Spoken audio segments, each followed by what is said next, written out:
This is Wendy's Friday Night Rivals. A top 10 7A matchup tonight here on Friday Night Rivals, and it's a Region 1 battle for that top spot as well. The Fairhope Pirates, ranked number 7, coming across the bay, unbeaten in region play, taking on the Theodore Bobcats, ranked number 4 in the state, unbeaten on the year. Good evening, I'm Jim Cox, my partner Dan Brennan here tonight. Dan, a matchup we've been kind of looking at on the schedule, kind of seeing this as a collision course tonight, and I think two teams that maybe have a similar way they like to attack things on Friday nights. Yeah, if you even look at the scores along the way, they played the same teams to about the same margin of victory. So very similar in that way. And not exactly the same, but they are going to run the football. So you can watch for both these teams trying to establish the run. It's going to be paramount to what they're trying to do offensively. They say these games are won at the line of scrimmage. Tonight is certainly going to be one of those games. As we said, this Fairhope team, they lost week 1 to Spanish Fort, then they've reeled off 5 victories in a row. And we're going to get a chance to watch a quarterback tonight, Dan, that really has to make some decisions. And boy, he's fun and electric out there as well. He's fun and electric, and he's just a good player. His name is Caden Creel. He's a quarterback. This is his first year starting, of course, with Riley Leonard off to college up to Duke. So a lot has been put on Creel, but you know what? He's taken it, and he's done well with it. Good passing on the run, also quick option quarterback. He's going to be a big player for Fairhope tonight. On the other side, talking about the option a little bit, linebackers, always important. And boy, we met a young man in our pregame show, Dalen Smith, and boy, he is having a great year. And you could just see, when you talk about a guy who means business, he looks like he's all business at all times. Tell me in the pregame show, we ought to wear a T-shirt that says, "Your play stops now." But he's a really good player. 6'1", 220. And the other thing about Dalen, as we learned from Coach Collier in the pregame, he's one of the top kids in the locker room, on the field, in the classroom, and in the hallways of that school. So great character kid, a real good football player. He's going to play a big role in this Theodore defense for sure. See the size he has, and boy, he's going to be one of those kids that ends up on a roster next year somewhere in college. Be like, how did everybody else miss this young man? We didn't miss him. We're going to find out. As again, this Theodore team, they're looking to make it 3 of the last 4 years, winning the region championship, and a Fairhope team that knows, boy, if they can win out, they could become region champions. We'll find out who wins this one tonight. Coming up after this.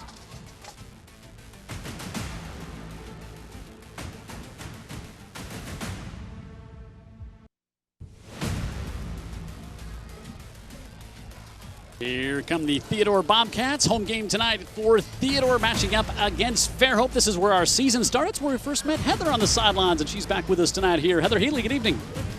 Good evening, guys. Fairhope coming in with an offensive redesign. You're going to see a lot of triple option play tonight. They're utilizing what they have. With Theodore, you saw what they did in week 1, doing a lot of the run game, utilizing senior running back Kirsten Rogers. We're going to get to him later on tonight. Head coach Aaron Collier says, hey, if this ain't broke, don't fix it. They're wanting to utilize this run game for the rest of the season if it'll keep them in the win column, guys. Thank you. Thank you, Heather, and we look forward to seeing this matchup here tonight. First chance to see this Fairhope team. We let the cat out of the bag. Say we're going to see him next week too. We're going to see him. We can. I guess we might have just did let that cat out of that bag as they take on Baker next week. Luke Freer with the big leg for Fairhope sends this one all the way to the back of the end zone. He is such a weapon. He's had that big leg we watched in the past couple of years. So we will see this Theodore offense come out here, averaging 36 points a game, and they do it. Coach Collier, he likes the defensive side of the football, and he likes to run the football. You see what he's done here in Theodore, and he's had stops at Alma Bryant along the way as well. 64 and 68 overall, but 54 and 38 here. And again, looking to make it 3 region championships in the last 4 years. His squad ranked number 4 coming into tonight's game, looking for their record to remain perfect on the season. Demetrius Pogue, senior quarterback. Guess who? Kirsten Rogers with his 119th carry on the season. Picks up a couple of there. Wells, Timms, Stevenson, Kramer, Caden Johnson, the offensive line starters. On the outside, Tavares Sullivan, their leading receiver, with 21 catches on the year. Cam Johnson will also get it as well, but most everything goes through Kirsten Rogers, 3-year starter. Picked up a couple of there on first down. This Fairhope defense giving up just 12.5 points a game, and Rogers stood up there as Hunter Hughes, the junior linebacker, came in to beat him in the hole and make the stop. Holland Brock there as well. Williams on the outside along with Maggio and Eli Webb and Spaller. Keep your eye on Peyton Nero, number 2. He's around the football a lot. Hughes and Brock. Amer Adams in the backfield. Blaine Myrick, the safety, the leading tackler.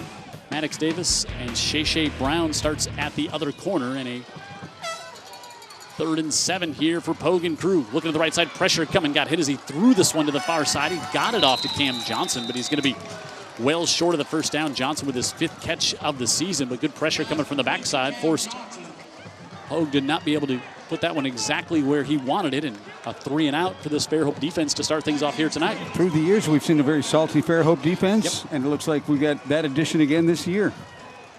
Blaine Myrick will be back on the punt return. Michael Frias with a low snap.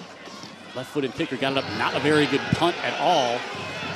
Does take a bit of a Bobcat hop, but boy, this is going to be a great start for Fairhope in positive territory. Going to be at the 48 of the Bobcats as that low snap, and then Frias had to get it off and didn't get it cleanly. So it's going to be fun to watch this Fairhope offense. They totally revamped it from what they did, but you lose a quarterback like Riley Leonard, who's redshirting at Duke, but he's already up number 2 on the depth chart. Yeah, he's moving on up.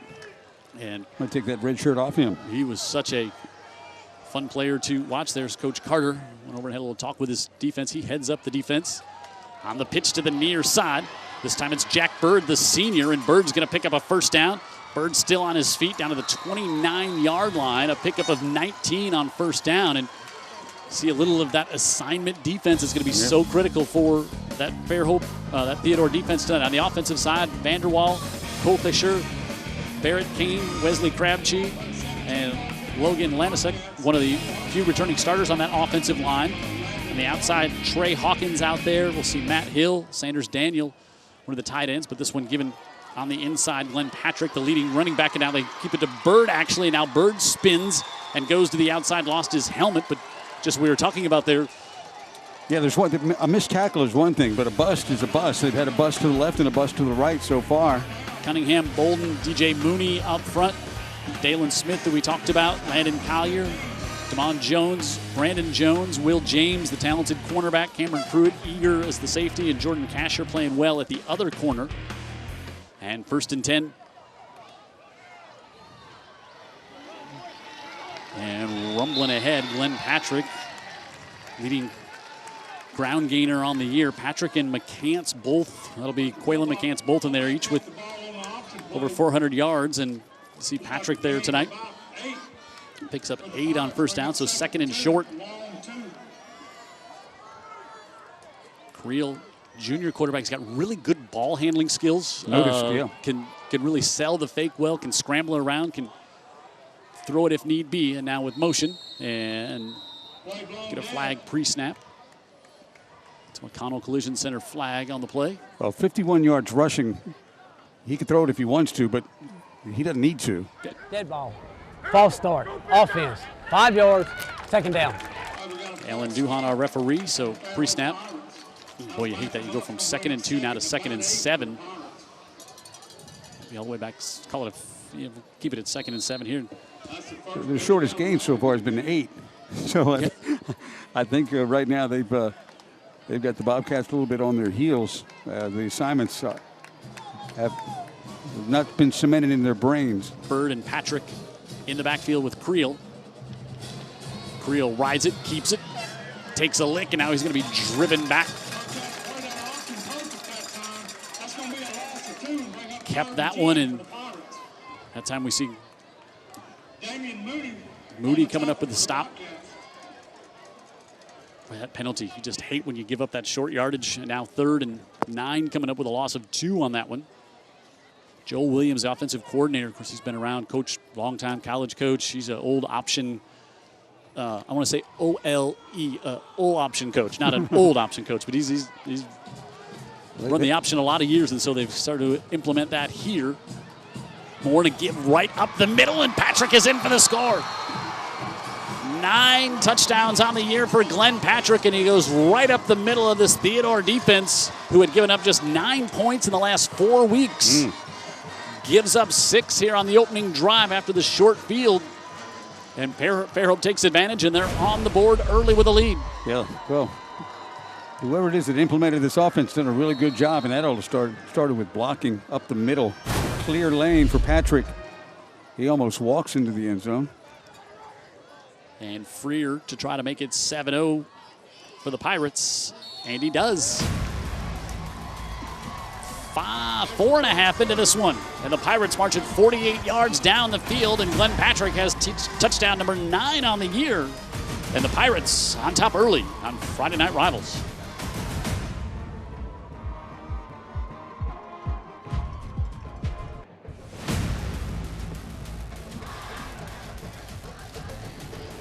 Impressive start to this one for the Fairhope Pirates on a beautiful autumn night here. A little different than week 1 down here. Ooh, it was stormy that night. Man. But the humidity out of here a little bit, and temperatures down, and a great night for high school football. Jim Cox, Dan Brennan, our entire Friday Night Rivals crew here. And did you see that? 6 plays to go 48 yards, and they were getting them in chunks. Got them all on the ground.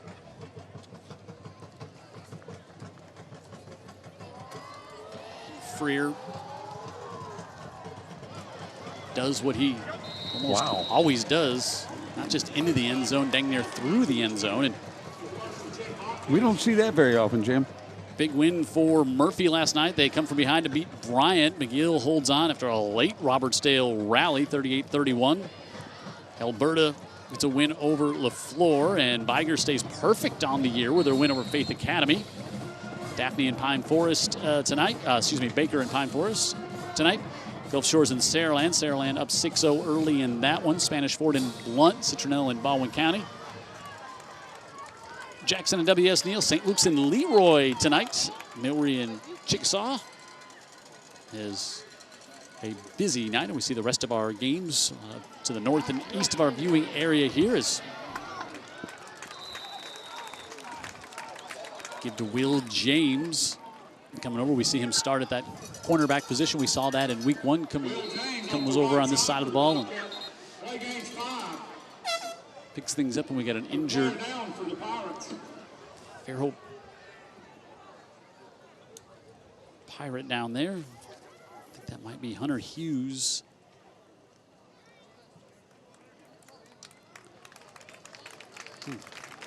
Man. Starting linebacker, not putting any weight at all on that. Well, you rarely see a kid get hurt like that where he's off the field that quickly with an injury that looks like it could be a little serious. Still not putting any weight on the. Yeah, and he's all the way at the near hash, and he's got to go all the way to the far side. Get a look at him and see if he's to see how severe that is. I thought the field was in good shape this afternoon, Jim. Yeah, I would agree. 2nd and 7.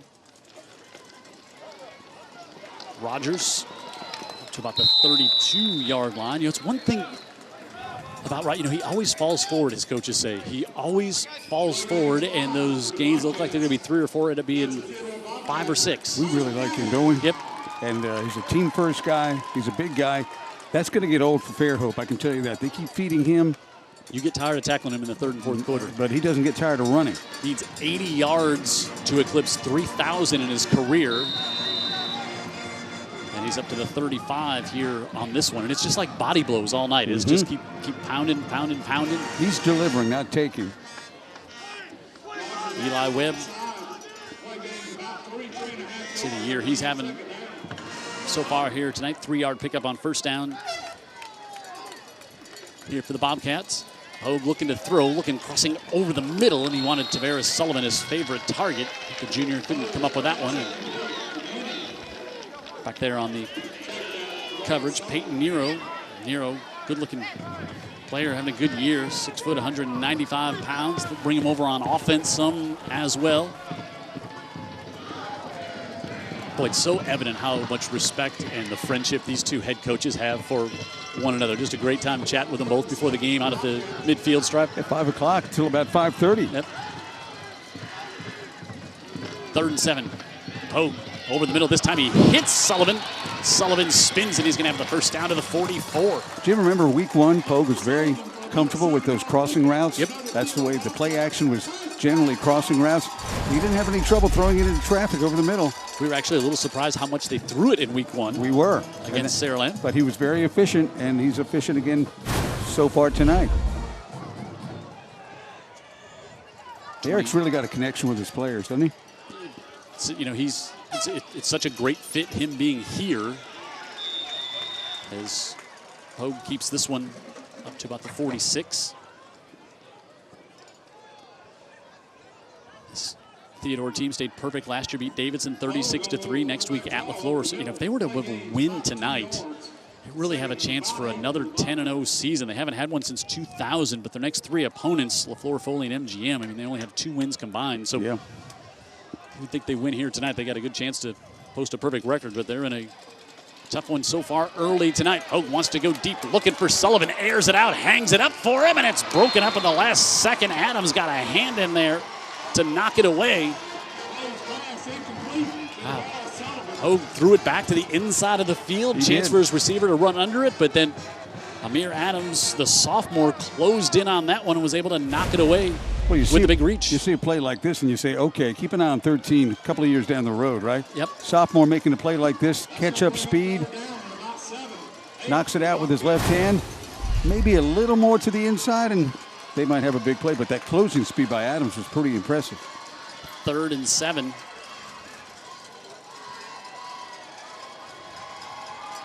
Rogers in the backfield.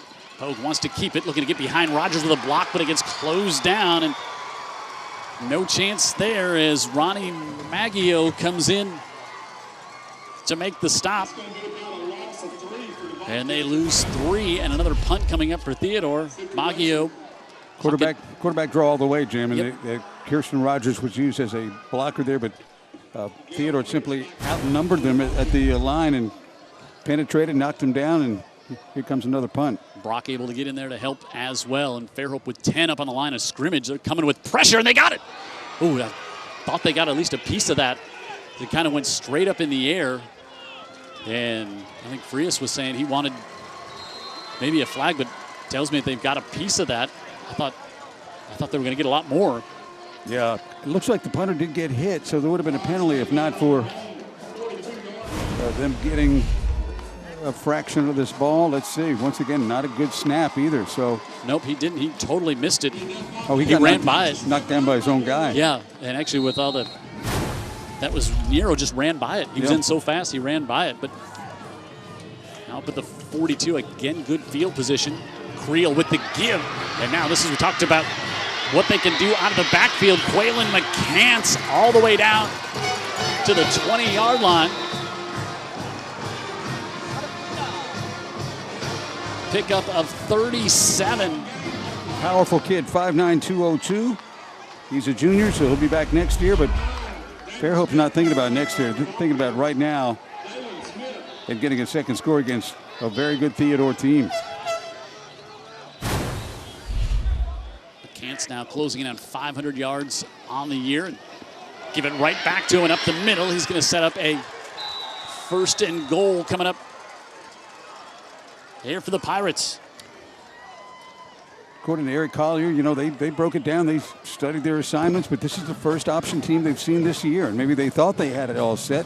They thought they were good, but, you know, the evidence is that this defense is not ready for the triple option so far. Give again on the inside, and Quaylen McCants. You know, you see momentum shifts. I'm sorry, Jim. You see momentum shifts in games when games are played more conventionally. But in this case, if you're simply not ready for what they're doing, where's the evidence that you're going to improve as the game goes along? Yeah, it's pretty scant. And it's one missed assignment at the line of scrimmage. Right. Boom. They started out beating him on the corner, now right up the middle. 2nd and goal. Not seen Creel throw it yet. And I think timeout. No way to flag on the far side. This is our second McConnell collision flag that Alan Duhan needs to tell us about. Dead ball. False start. Offense. 5 yards.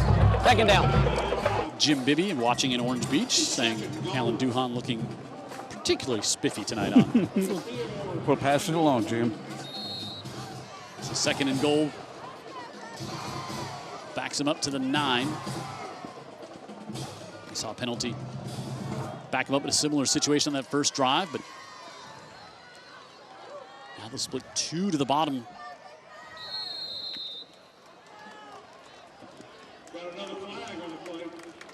So a lot of Dead ball. False start. Offense. 5 yards. Second down. you do those pre-snap shifts. You're trying to get the defense to make an adjustment. You usually don't. You see the defense jump sometimes on those things. You don't usually see the offense that's used to doing this, and that's right. 3 pre-snap penalties on the shift on before. Fairhope, Yeah, on themselves. Third and goal back to the 14. Real keeps it to McCants wide open on the right side for the touchdown. They know what they're doing. Untouched. Yeah, they know what they're doing, and Theodore simply does not completely understand how to defend it. But I don't know how you correct that in the middle of the game. And, it's hard to replicate in practice. Hard to replicate in practice. No kidding. And you're seeing the evidence of that right now, Jim. They've taken advantage of their defense coming up with 2 stops to give the offense good field position. And they're 2 for 2. And Freer makes it a 14-0 Pirate lead. Early in this one, McCants with a touchdown, and the Pirates on top by 2 scores.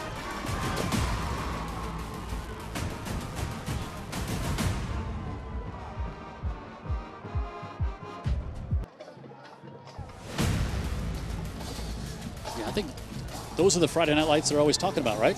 The ones right behind us. Those are the ones here tonight. They're trying to help the lights as much as we can here tonight, shining down toward the field. What a start for this Fairhope team. God, what a tough time for the young cheerleaders to come through the stands trying to get raffle money. You're down 14-0. The crowd not in the best of moods. Impressive start here tonight, but the Fairhope's not doing much different on both those series, right? No, it's just triple option, the veer, you could say. 1970s football that won back then. It's winning in 2021 too on Friday Night Rival. Freer kicks that one near I-10, and talk about why this game is so important. It's a region standing, so you got Theodore sitting there unbeaten. If they can win tonight, you think, okay, they're going to run the table. You got Fairhope unbeaten, but Fairhope's got to play Baker next week. So a win here tonight by Fairhope would really put all of those teams with 1 loss in the region, and you have Fairhope and Baker playing basically next week for the region championship. Right. Because the tiebreaker would go to whoever wins that. If it were to come down to a tiebreaker, but you wouldn't think it would after next week's games. I explain that so precisely. Give inside. Rogers. They got to string together some first downs. They need to keep their defense off the field, let their defense kind of regroup a little bit with their coaching staff. I agree. I don't know how much regrouping you can do. You can probably tell them what you told them all week, but if you've told them all week and the result is this right now, it's a tough ask for this defense to suddenly, for the light to go off. It's our BLP, Mobile Paints School Colors Cam. And I think you're right about that. That's one thing you don't, ground and pound offense, but you want to keep that ball away from Fairhope. Right. Garrison Gilmore made the tackle there on Kirsten Rogers. Fairhope is completely comfortable and ready for what Theodore is doing on offense. Theodore, on the opposite, is not ready for what Fairhope is doing. As good or back as Rogers is, they know exactly what's coming. 3rd and 3 here for the Bobcats. Poe, the senior quarterback, has thrown for over 800 yards this year, 9 touchdowns, just 5 interceptions. Fires that one behind his intended receiver. And it'll bring up another punt, and you can see Hogue is leading. He wants to He wants to go for it. Justin Ridgway, the offensive coordinator, not sold on the idea. They send out the punt team. Consider this too, Jim. Not only is Fairhope's offense doing exactly what they want to do, running maybe 3 or 4 plays, period, in terms of the variety of plays. The Fairhope punt game has been a complete mess tonight, so they keep getting the ball in great field position. Yeah, Myrick is standing back at his own 43. Frias comes up at the 47, taken by Myrick. Myrick still on his feet. And it's going to be great field position at the 40-yard line again for Fairhope. And Coach Tim Carter's defense dialing it up to start this one here. You want to reach out to Dan and I? You can send us an email. Hey, guys. Again, you can ask Heather questions, too. Heather, part of that. Hey, guys, at utv44.com, and we will answer those questions. You can text us up here in the booth if you would like. You can hit us up on Twitter. All kinds of ways to contact with us here tonight. Devin Potts in Orange Beach watching the game here tonight. You know, of course, what his nickname is. Potsy. Pots. A very popular captain on the fishing tournament circuit down in Orange Beach and along the Gulf Coast. And the handoff on the right side. Glenn Patrick up to the 28-yard line. It's got to do with blocking. It's got to do with recognition of the play. It's got to do with, you know, the assignment, having your eyes in the right place. And you talked about how important the line of scrimmage was going to be tonight, and it's clearly looking like Fairhope was just controlling things, and also from a speed standpoint. Yeah, again, Fairhope knows what's coming, and Theodore has not figured out exactly how to defend what Fairhope does. Creel is yet to put it in the air. That streak will stay alive, but there's good penetration and big stop there by Jordan Bolden to bowl in on the left side. And I think Tier just shed his block very well. And I think Tim Carter and crew said, hey, we'll let the clock run all the way down. We'll let this thing go to the end of the quarter. We'll take a 14-0 lead coming into the second quarter. And let that Theodore defense stand around here as we get ready for second down and 12 coming up for the Pirates. We'll switch sides of the field. Fairhope on top early in this 7A Region 1 matchup here on Friday Night Rivals.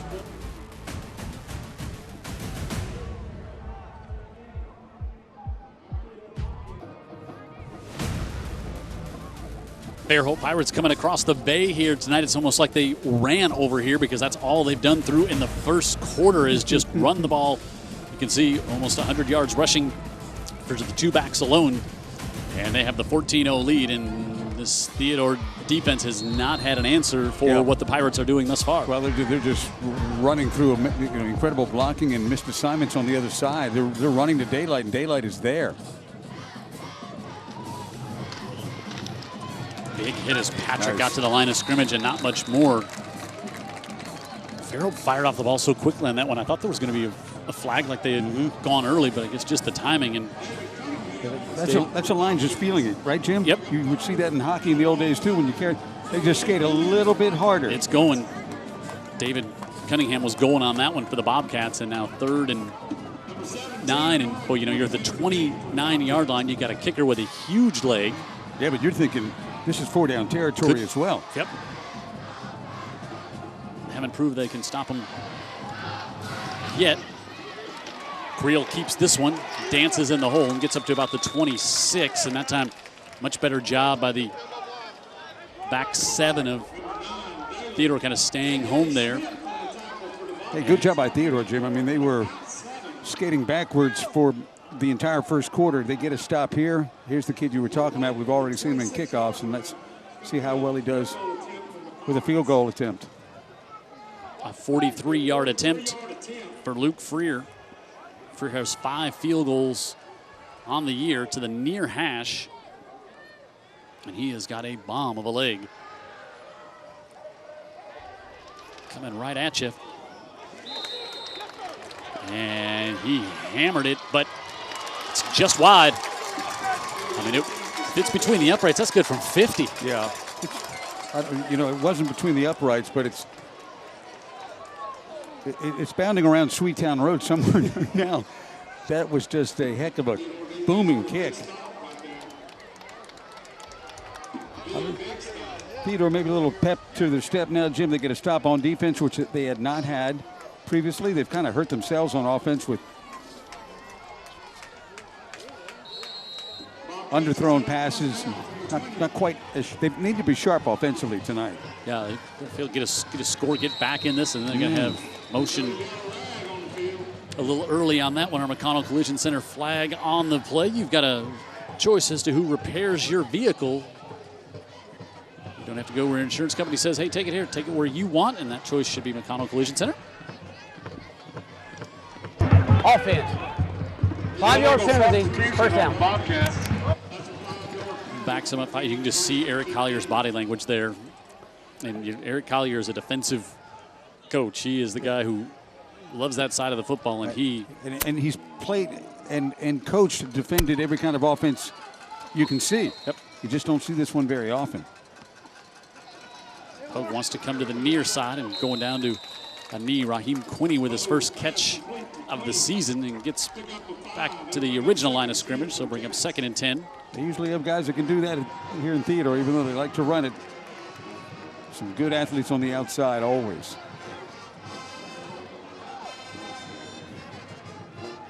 So Pogue looks over again. He's got Kirsten Rogers behind him. Rogers, 197 yards and 5 touchdowns last week.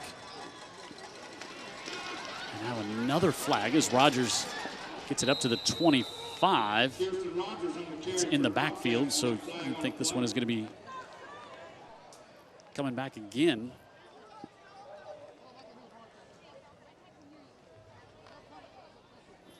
Alan Duhan looks over to Coach Tim Carter on the far side. Since I assume you want to push this one back. Illegal formation, 5 in the backfield against the offense. 5 yards, 2nd down. The way they were set up, the way they came out of the huddle, they too many in the backfield. Maybe one of those linemen a little deeper than he should have been. Heather Healy down on the sideline. She's got an injury update for us. Heather. Yeah, let's talk about Fairhope linebacker Hunter Hughes. He was having trouble with his left ankle. That's why he was out for most of the first quarter. Trainers took him to the table to kind of roll it around, loosen it up a little bit. They put the cleat back on. Trainers say that they're going to see how he feels, but he's up and at him on the sidelines, guys. Boy, that's good news, Heather, because he couldn't put any weight on that leg heading off the field. I was just surprised. I was hopeful for the young guy because he got up right away, but he wasn't ready to mentally put any weight on it. I thought he might be okay, or at least well enough to go. So you saw the stop there during Heather's report and bring up 3rd and 10. Good job, Heather, on the opposite sideline. Yep. 5 receivers make it 4, and now pressure coming. Pokes throws that one away. Did a good job to get it away to avoid the sack. Boy, he had a guy, too, Jim. Had a guy open in the... Yeah, he had Sullivan, his favorite target, down here to the bottom of the screen. Sullivan's a good player, and he had a lot of room to run if he could get it to him, but here comes the pressure. Yeah, that was Eli Webb, who's having a great year. One of the returning starters on the defensive line, one of the few. And again, another quick series for this Bobcat offense, and Myrick stands at midfield ready to receive the punt. That's the other again. Good field position. And this, again, not a very good punt, as it does take a favorable hop, but the 49 is where Fairhope will start again in Theodore territory. Trivia question time.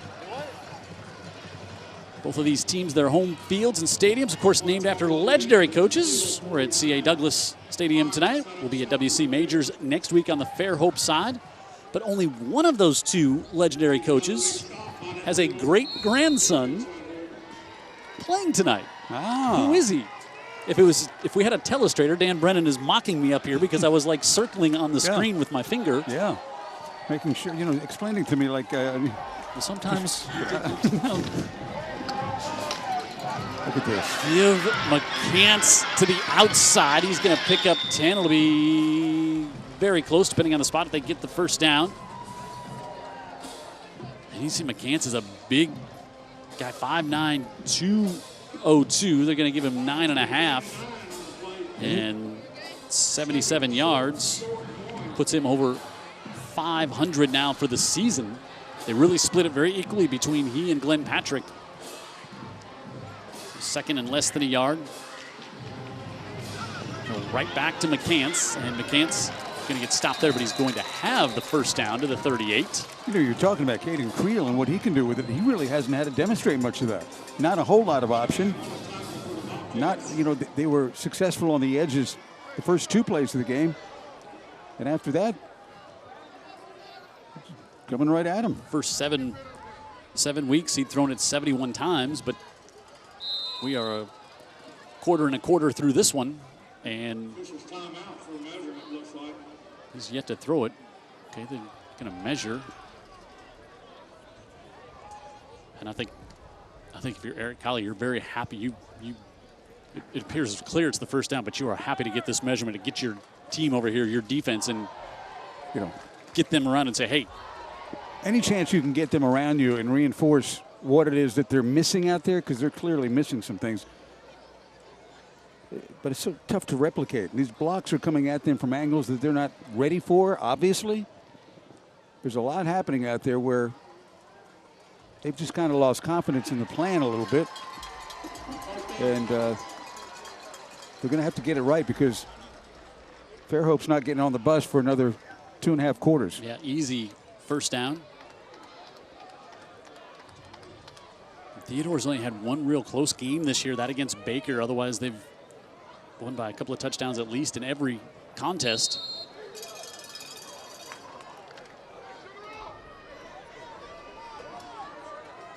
Coach Collier looks on, and fresh set of downs here for the Pirates. Creel keeps it and went to cut back and slipped, but a big part of that slip was the pressure he was facing on the backside. Cameron Pruitt, the safety, came up and was right in his face, and a big loss. That's just like a sack. Yeah, there's another Theodore name that you've heard for years, Pruitt, right? There's Creel, slips up maybe on the white paint. Landon Collier. Midfield. Landon Collier was there as well. Coach's son. Junior linebacker on this team.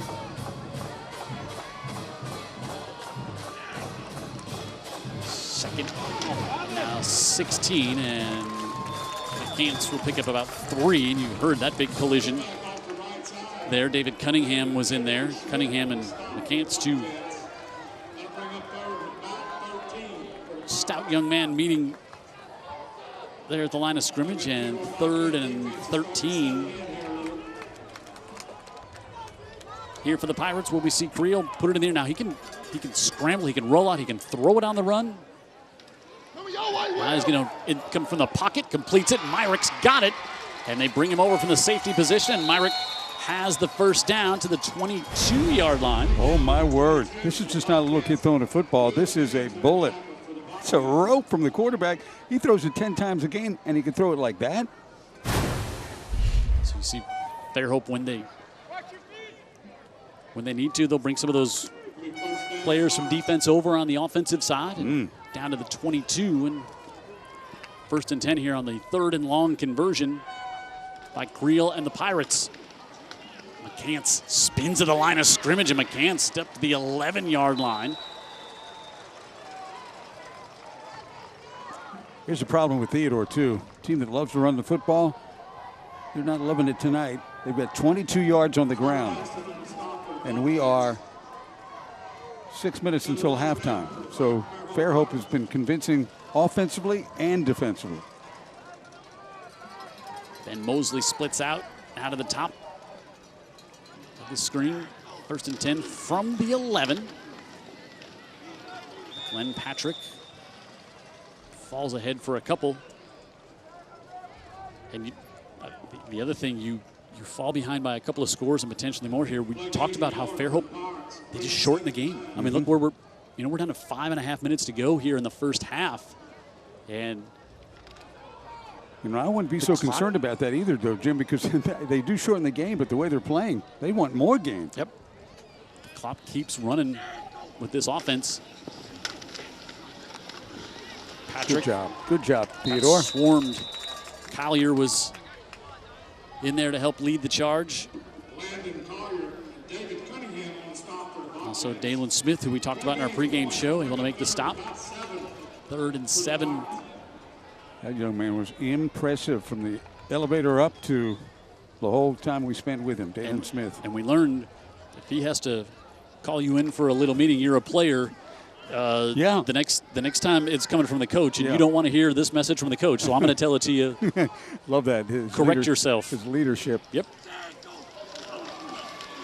Creel on the pitch. Goes to the outside, and good job closing to force Pratt Turner out of bounds at the 6. You go for it? I think they bring out the Okay. field goal team and try to take the sure points this time. Good work hustling over there by Will James to knock him out of bounds to present the first down. So 23-yard attempt from the near hash for Luke Freer. Missed from 43 earlier. And is now 0 for 2. And now Fairhope leaving points on the board here on this one. Timeout. 4:31 to go in the first half. Fairhope on top. But Theodore, with the pressure and the block on the field goal, keeps this one a 2-score game.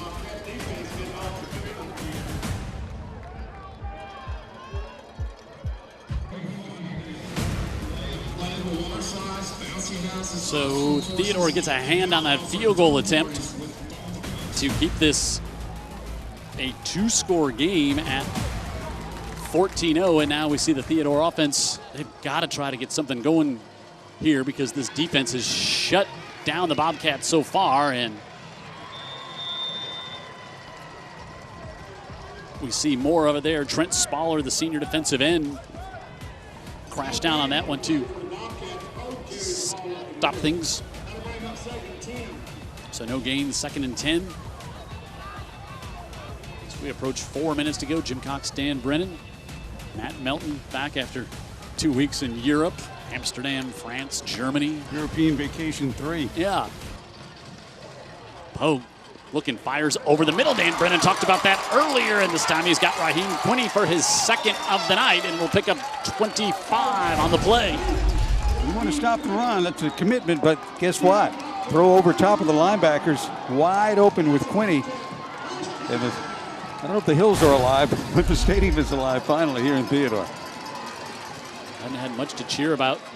He'll roll it out, and Sullivan get 5. Good player, huh? Yep.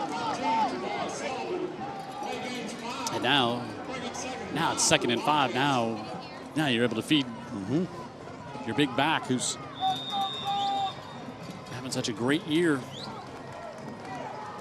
He's such a downhill runner, and Fairhope's defense takes a timeout here on this one.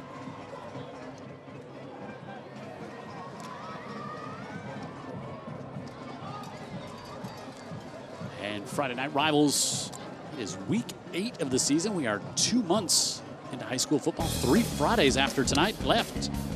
And tonight's game brought to you by our presenting sponsor, Wendy's. Thanks so much for Wendy's. Tune in each week for the pregame show. See our Wendy's Giant of the Week. Heather tells you all about that. Also, the Andy Citron Injury Attorneys. Andy going to give one of our Scholastic Athletes of the Year a $5,000 scholarship at the end of the season. That's going to be a tough decision with all these Scholastic athletes we've talked about throughout the season. There's Tim Carter. And of course, he was one of those guys we've told the story. We met him when he was at Auburn. Came down for a McGill playoff game. Right. Got to know him and immediately said, wow, that's a good dude up there in Auburn. Yeah, he is. And then he ends up down here. And he is a really good guy and a really good coach. Poke to the near side. Quinney's got it, and they hadn't gone to Quinney a lot this year, but now he's up to the 20. I'll be honest with you, Jim, as well as Fairhope has defended the run, they've not defended the pass that well. People are running free. Now we got Eli Webb down. And Quinney was wide open and just had his momentum going to the sideline. Otherwise, he'd have been able to go and pick up some more. And Eli Webb, as we said, one of the few returning starters on this Fairhope team defensively. And it certainly looks like a shoulder injury as he heads off to the Fairhope sideline. And This is the most we've seen come on. Let's take a look here. He's right in the middle of your screen. So he heads over and out of the 36, and Pogue and the Bobcats are in business. Right up the middle, Kirsten Rogers, and we love talking about this young man. And Heather might be new here, but she also likes talking about this young man. Heather. Yeah, let's talk about the senior running back. He's running for over a little over 100 yards per game so far this season. This Bobcat Ball Club, they're known for producing college and NFL prospects like C.J. Mosley. Does that ring a bell? But yet, no D1 prospects for Rogers yet, guys. He's one of those guys, Coach Kyler said, I just can't believe he's being overlooked, and across again over the middle. Took a long time to develop, but he had the protection and time to get it to Sullivan. We noticed that connection in game one, and we also noticed how, really kind of surprised how well Pogue managed the game and made the throws. He's doing it again tonight. Down to the 19-yard line. And here come the Bobcats. Pogue looking pressure, jumps, gets it in the backfield, and Kirsten Rogers up the near side for the touchdown. And Kirsten Rogers, they don't throw it to him a lot, just his 5th reception of the year. But Pogue did a good job to avoid the rush, and then the little jump pass to get it to Rogers, and now you get it to Rogers in space coming out of the flat like that. That's not a matchup any defense wants to see. Not a matchup that anybody's rushing to create. Okay. Get a touchdown. I don't care.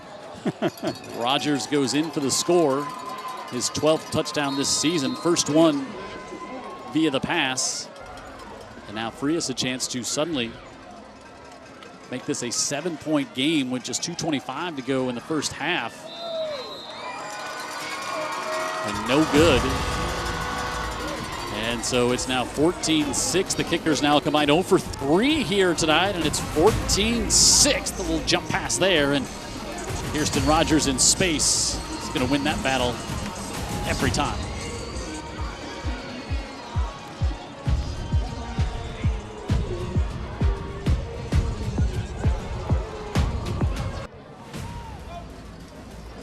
Theodore needed a touchdown. If they can get out of there, if they get out of this first half down 14-6, Dan, I think Coach Kyler is going to say, look, we couldn't have played much worse defensively than we did in the first half. And if they can just hold it here and get out of here 14-6, I think they'd be super excited at this point. Halftime adjustments, right? They need it on defense, but so far they've held on. They've held on. This game could be 28-0 right now, or it could have been 28-0 before that score. They've only got 14, Fairhope. Missed a field goal and missed an opportunity down deep, and Bobcats are in the game, and they're at home, and they know how to.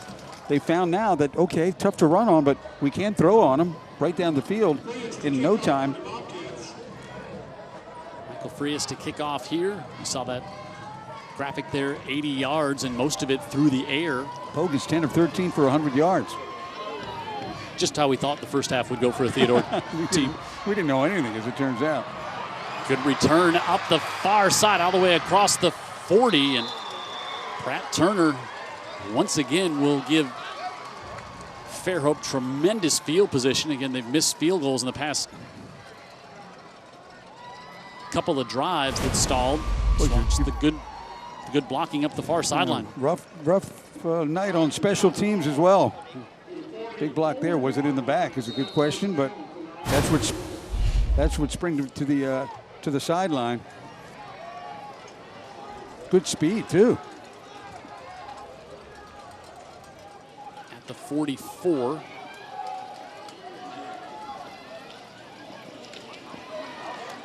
Creel going to keep it. He's going to turn the corner, protects the football, and gets across the 50 up to about the 47 and 48-yard line. Good decision, quick feet in this offense that'll give you 8-9 yards, and that's what Creel gets right here. Boy, you see Antoine Eager, the safety there. He's like, I got to stay with the pitch man. I can't commit to the quarterback because if I don't stay there, but then the guy who had the pitch man wasn't there, and suddenly it's a pickup of 8. Right. Will James, great job at the corner to end that play. And look at this. Look at Theodore. Not conceding the first down, Jim. Jordan Bolden, the big junior in there, 2-year starter on this defensive line, is in there able to really pushed the line back, and then at that point,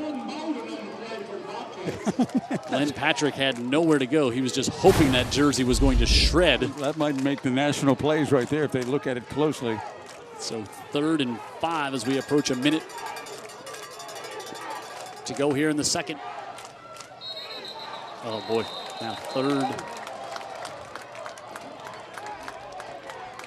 and 10 coming up here is another pre-snap McConnell Collision Center flag on the play. And I'll tell you what, not only was that going to be a pass, I think he was going for it all and trying to surprise Theodore a little bit by throwing the ball first of all and then taking a shot downfield because the safeties were up, and that looked like the design of the play. It never happened because of the infraction.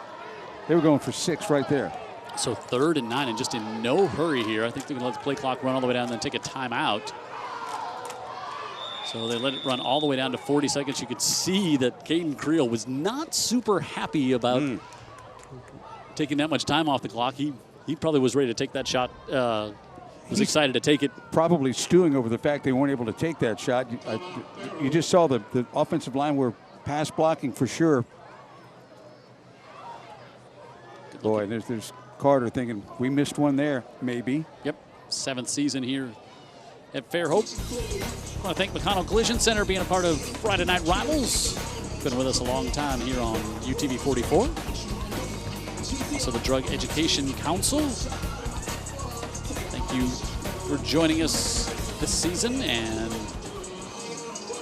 after the timeout, Fairhope will have 1 left. Fairhope will get the ball to start the second half, and I think that's maybe a little bit going into the decision there by Coach Carter and his team. Hey, we'll use a bunch of the clock here now. If we don't get it, we're going to make Fairhope take a timeout. Well, you know, Fairhope's played a great first half, but that's it. It's half the game, and if they don't get anything here, I think Theodore hasn't they've kind of retooled defensively a little bit, stopping things better, but they certainly have retooled offensively. Sure. Gone with the air game.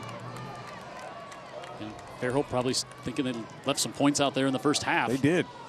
Creel wants to go up top on the far side, looking for Myrick, and going to be incomplete, so that too will also stop the clock.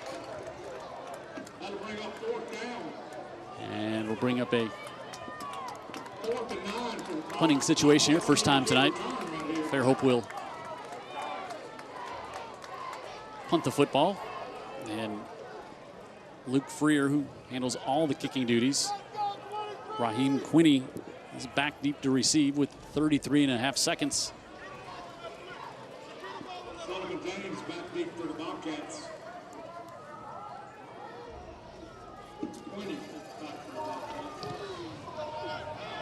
Freer sends this one all the way back to the 10-yard line. Sullivan tries to change course and has a host of white jerseys around him, and this takes a long time, and it's going to be 15 yards. You can't suplex a player down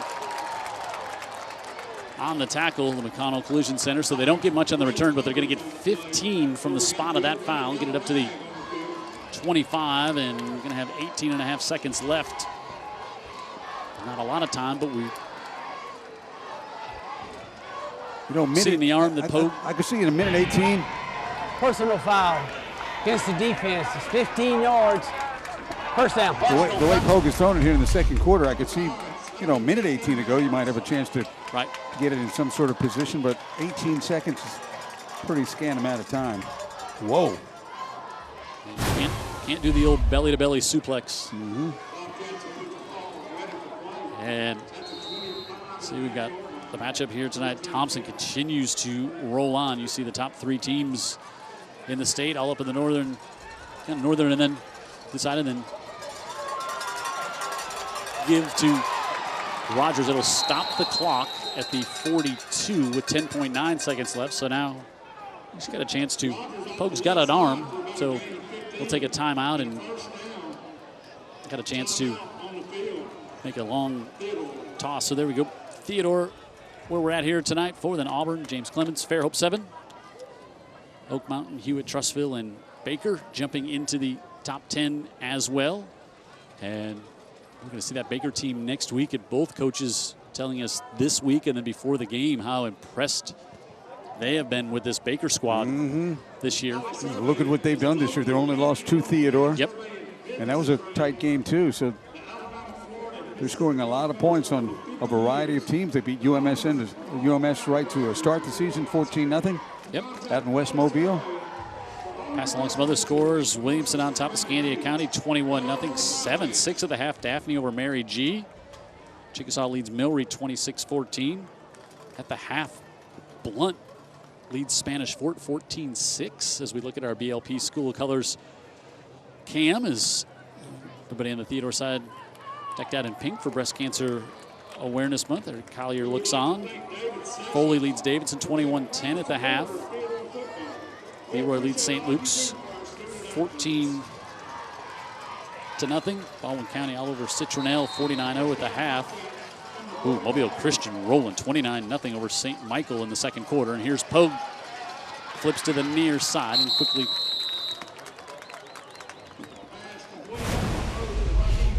out of bounds to Quinney with 7.6 seconds left. So you get a little chunk there, and now maybe another little chunk, and then you throw to the end zone. If you get yeah, you can't 15 more.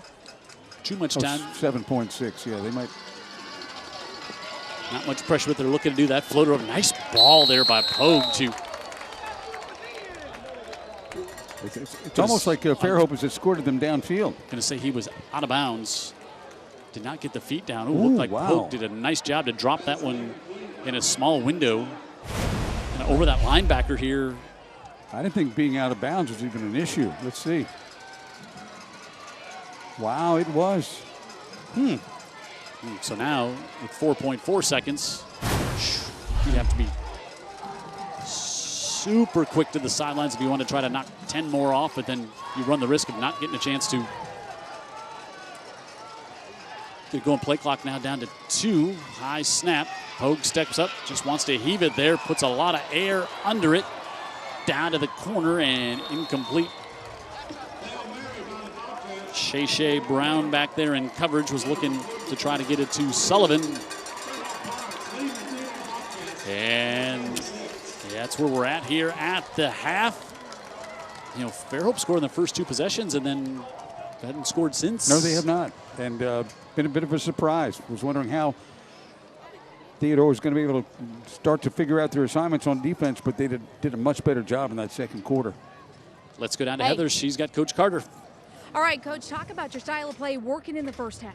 You know, I thought we played really good defense and were able to keep them from moving the football, and their offense had 2 really quick drives and punch points in. A little disappointing. We should have probably had at least 3 to 6 more there in the half, and then Theodore got a little momentum there at the end, but pretty good first half. You know, we just got to come out and continue to execute. Yeah, you just told me a second ago missed opportunities in the first half. What is your message in the second half for these players? Well, you know, continue to play hard. You know, we missed a couple field goals, had 1 blocked, and you know that's we got to shore that protection up. But I really thought we did a good job of running the football. We had timely passing, and we just got to continue to tackle on defense. They're really explosive. Thanks, Coach. Thank you, guys. Coach Carter and the Pirates with the lead. 14-6 here at the half, and always a beautiful night with the red, white, and blue on display down here in the south end zone at Theodore. Home team trailing 14-6 on Friday Night Rivals.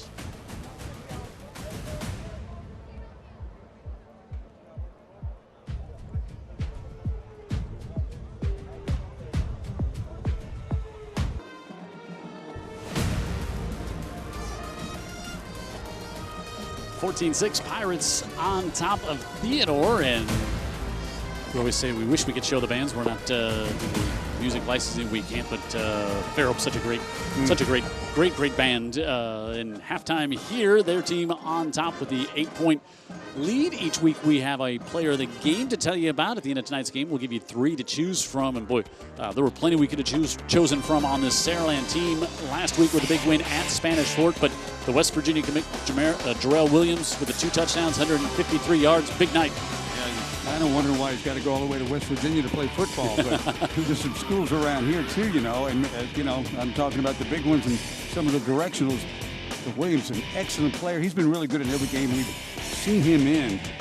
and was great again last week. Player of the game. Helped lead that Spartan team to the big victory over Spanish Fort, who is unbeaten and ranked number 1. 5 straight wins for Saraland, and they're leading right now up, I should say, 14-6 over Gulf Shores was the last we heard there. And Herc Reynolds gives you our player of the game each and every week. Go to UTV44.com to vote, as we'll put those up for you after tonight when we nominate 3 players of the game. Herc Reynolds, your rental solution for whatever you may need around the house or on a big construction site. 14-6, Fairhope on top of Theodore. We'll come back here to Theodore, get you ready for the second half of the 7A Region 1 matchup of unbeaten teams in region play.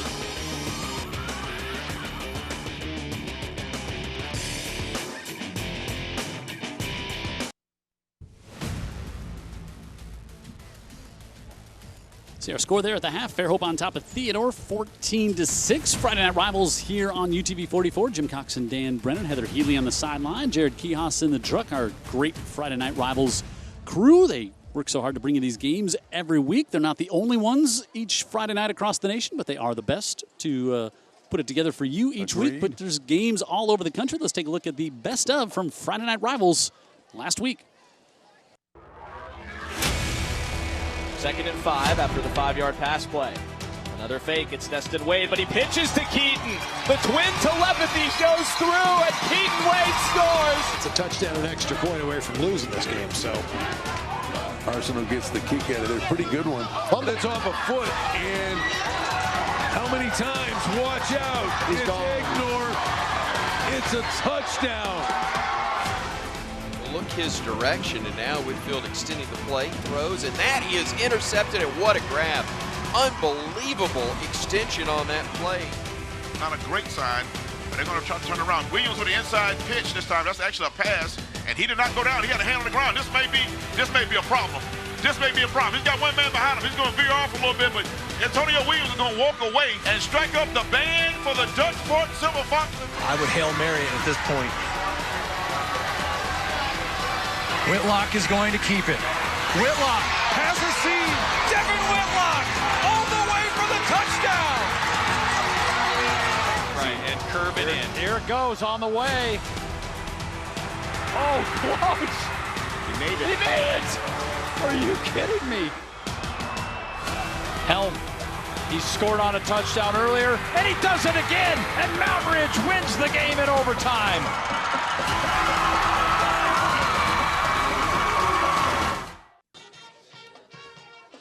I want to know what's going on in that field in Pennsylvania. Like, what was the color of that field? White. I mean, was it a hockey match? I was confused, and yeah. I saw a fast player out there from Las Vegas of all places. Yeah. It's exciting. I'm a little, we had a great game here, and I think we got shut out, and I think we should have been in there. I was, Jarrell Williams and crew, they should have had a chance, but. Anyway, I'll pout over here in the corner while Dan tells you about the Scholastic Athletes of the Week, brought to you by Andy Citron Injury Attorneys. Yeah, Glenn Patrick, you've seen a lot of, so has Theodore, seen a lot of him in the first half. Really good running back, and look what he does away from football. 4.4 GPA, ranked 20 out of 378. Football, baseball, and track. AP Honors and Honor Roll, National Honor Society, SGA officer, United States Naval Academy, and Merchant Marine Academy, I guess is what he's looking at right now. And they're looking back, and we'll see which way he goes. I could see him playing in Navy, huh? Oh, for sure. Theodore Bobcats, Jackson Atkins is a senior. He plays football, 3.80 GPA. He is National Honor Society, Crittenton Youth Ambassador. He's going to attend either USA, South Alabama that is, Spring Hill College, or University of Mobile for physical therapy. So Jackson, good football player, and really good in the classroom too. And one of these Scholastic athletes that we highlight at halftime throughout the entire 2021 season is going to be presented with a check for $5,000 by Andy Citron Injury Attorneys. Thanks, Sir Andy, for doing that for these great Scholastic athletes. We will take another timeout. Halftime, it's 14-6. The Pirates surprising the folks here in Theodore so far. Here in this one.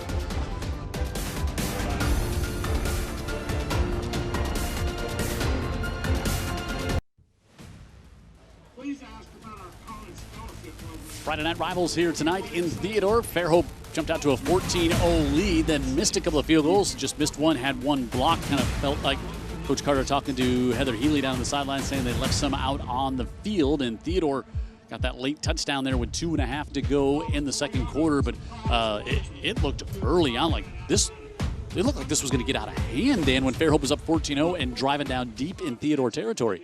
I pulled the fire alarm. I got a little concerned. Well, we have a big truck here, so we had to help. I didn't know that that Theodore, in the midst of the first half itself, were going to be able to figure out those problems they had fitting that option game from Fairhope. Fairhope had great field position every time they had the ball. They had a lot of things go their way, but things began to steer Theodore's way a little bit. A couple of stops on defense, and then guess what? They found a passing game, and as it turns out now, there's only 25 yards total difference between these two not teams. Feeling like that in the beginning of the second quarter, for sure. It was not that.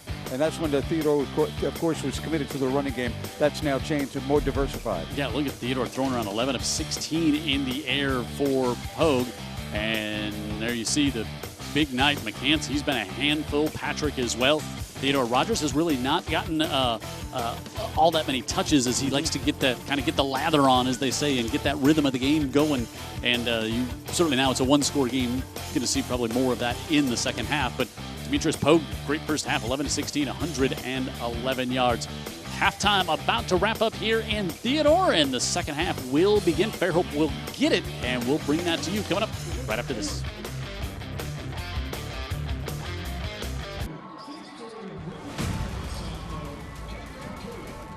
Just about complete here with our halftime festivities. Fairhope on top by a score of 14-6. You heard what Coach Carter had to say as Heather talked with him as he headed off with the lead. How about Coach Collier coming out down by 8, Heather? Yeah, guys, Coach Collier was very straightforward, and he said that they are playing so much better than they are up front. So they need to match that completely, and they're going to utilize Christian Rogers a lot more than they have been in the first half. He's a little disappointed in the way that they utilized him, but he said they made some changes defensively, offensively, and Christian Rogers is going to get more play time. I think that's always a good game plan, right? Get the ball in Rogers' hands. It generally is, and again, we talked about the fact that he's a guy that wears on you during the game. If he only gets a few touches, well, then he's not going to have that same effect in the third and fourth quarter. Now, on the other side, you got to say that the passing game was the one facet of the offense that did work in the first half for Theodore. Yeah, 11-16. At least they've got it. Yeah, they know they have it.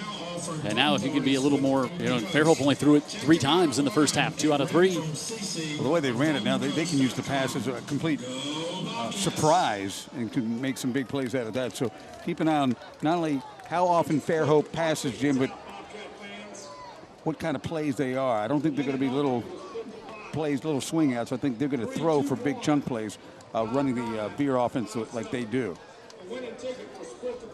Frias will kick off for the Bobcats.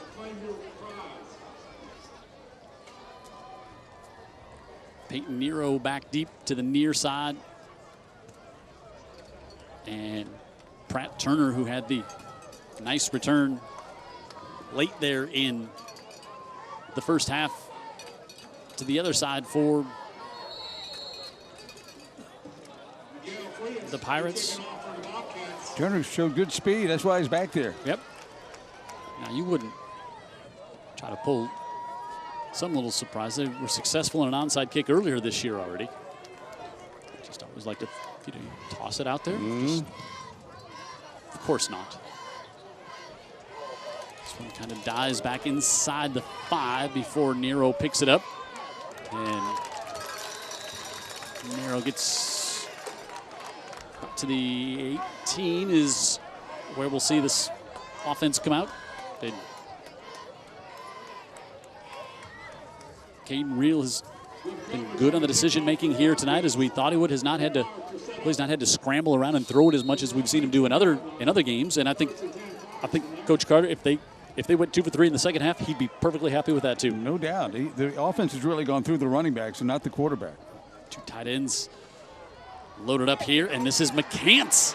And McCants rumbles across the 40, the 50, all the way up to the 47-yard line. Watch all night long. The blocking up front, and it just clears it out right there. 38 yards for McCants. A lot of movement on that offensive line. These defenders don't really seem to completely grasp where the blocks are coming from. Correction, make that a 52-yard pickup.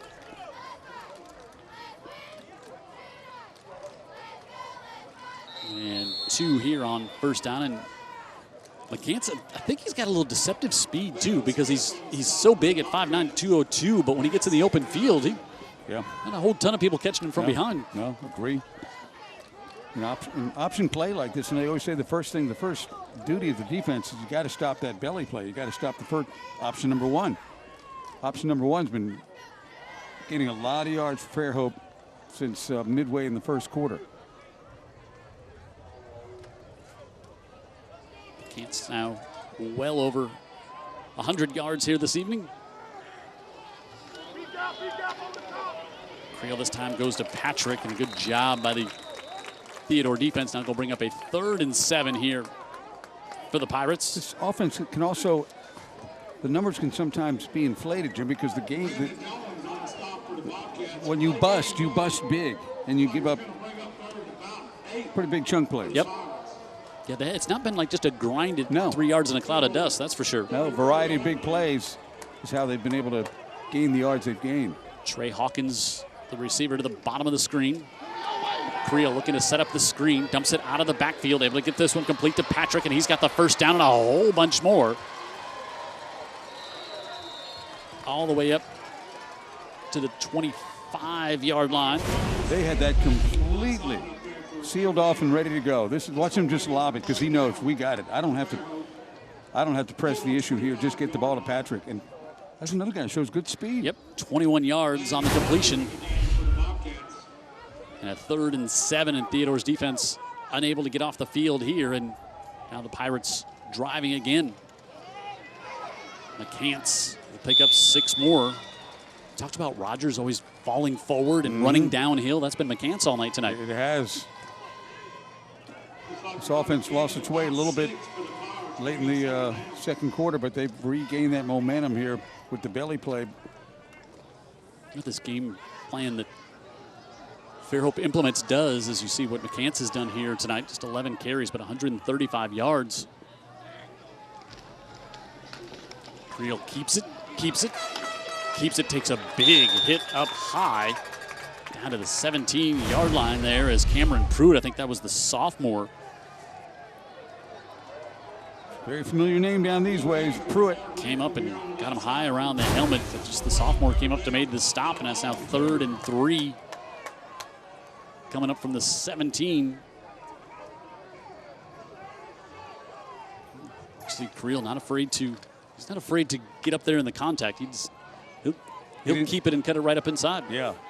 It didn't work out well that time. 3rd and 3.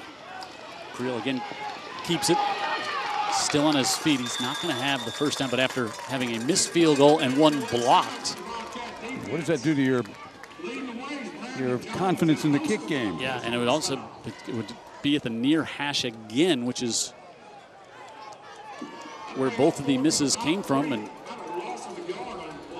actually lose 1 on there. So we will see Luke Freer with a rare 0 for 2 so far here tonight. This will be a 34-yard attempt.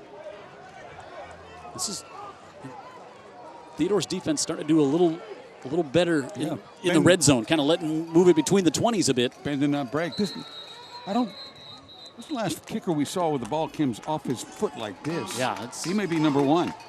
Fairhope takes a timeout now. I think they might. It's about 4th and 4. I think they might be. I think they're rethinking this. Okay. We'll see. So we asked you our trivia question in the first half.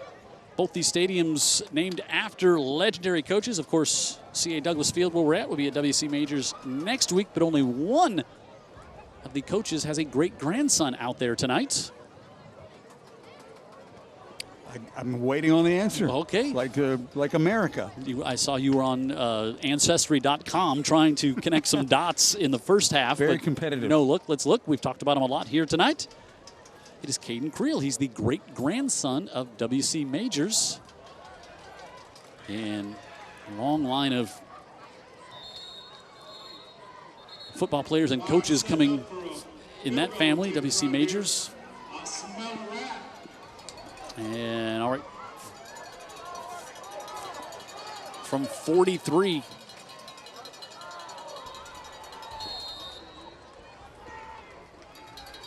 Ian Parrish, the backup quarterback, is the holder. And they want to reset the 25-second clock, and now they do.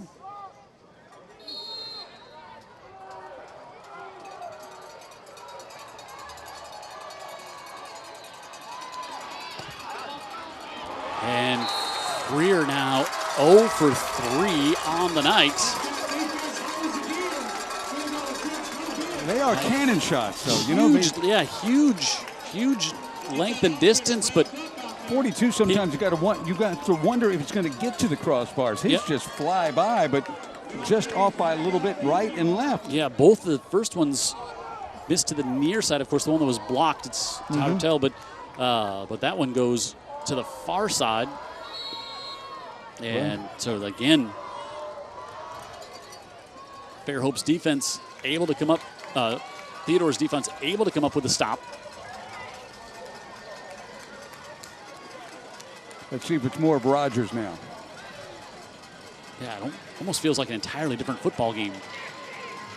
A little option here. Poe pitches it, and that went a little fast to the hands of Rogers, and Poe fields that one quickly, but a big loss.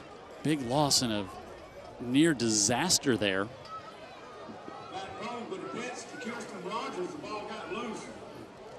Had a lot of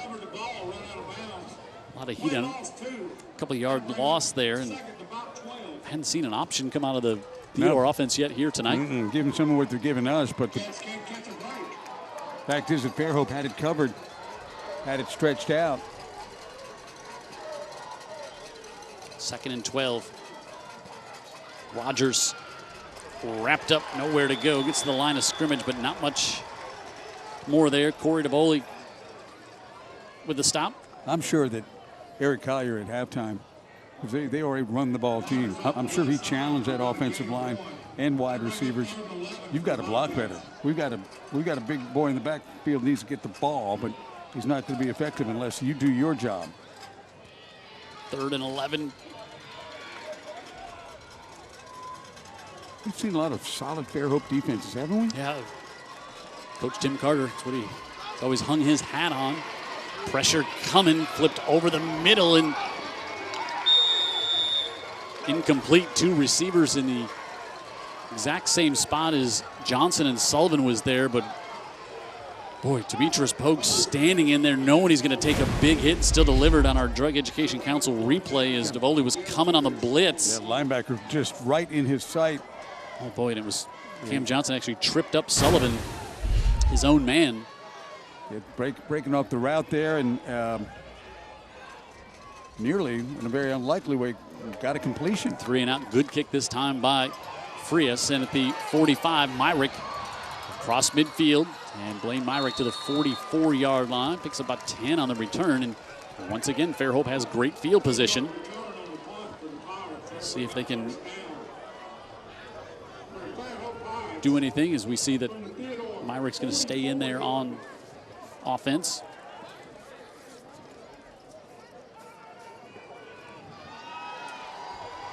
This is really a big stadium, Dan. It's been around a while, but holds a lot of people. And these light standards were installed by NASA. When the space, the International Space Station passed over last night over our area. I think they got almost dinged one of them. GPS check on where they're at with how tall these lights are here. Yeah. Dead ball substitution against the defense. 5-yard penalty, first down. Change of possession. That's not going to make Eric Collier very happy, of course. Cotton Collision Center flag there, 1st and 5. And all this good field position that Fairhope continues to get.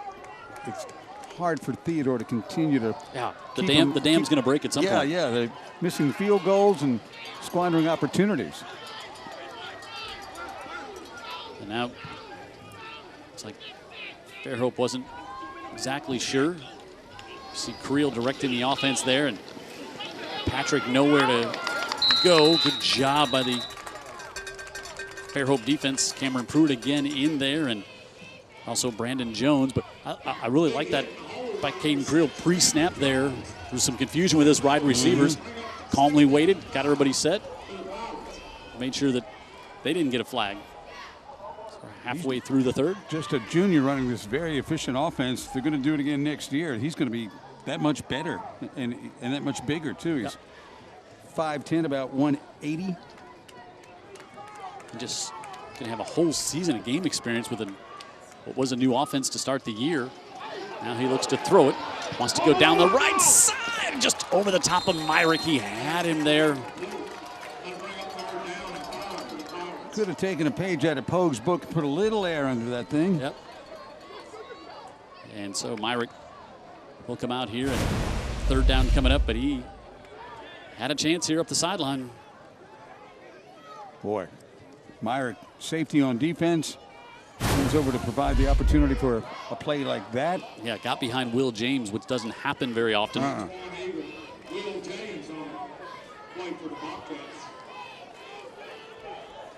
So 3rd and 5 here for the Pirates.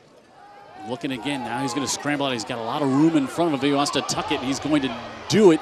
And he runs, and he went out of bounds short of the first down, I think, Dan Brennan. It was short of the first down. Not sure if he knew exactly where he was. Yeah, I think he thought he had it, but he's going to be about a yard short. Yeah, maybe 2. Yeah, the yard going to be about 2. The line to make was a yard beyond the 35, so 34-yard line. He decides to make a business decision at the 36. Jones and James were both there, and Fairhope on the year 7 of 13 on 4th down attempts. 4th and 2. They give it off to Patrick, and Patrick going to get the first down here for the Pirates. Yeah, they pull a lineman over to you know, bring the power game to the left side of the line, and Patrick just runs behind where the blocking is. And BLP paints. You see the Fairhope crowd reacting to the first down. For a minute there, it looked like it was someone had painted that with BLP paints, like a still shot, and then the Fairhope crowd reacts to the first down, and that keeps the clock running here as we approach 5 minutes. Both of these teams unbeaten in the region. Creel pulls it back himself and lost his footing a little bit as he started to take off, but he's able to fall ahead for maybe a yard. Now, without the chunk plays, Jim, the clock is grinding. I mean, they are winding this thing down. Less than 5 minutes to go in the third period now. And they are in no hurry now, as you expressed in the first half. They're letting that play clock. And time of possession is this Theodore defense been on the field, it seems like, all night. Yeah, especially here in the third quarter. But good news is no points have been scored yet. 2nd down and 8 for the Pirates. Coach Collier and his sidelines over here wanting a flag thrown on that one, but no such luck, and bowling ahead down to the 24 goes Patrick. It's about the line to make, isn't it?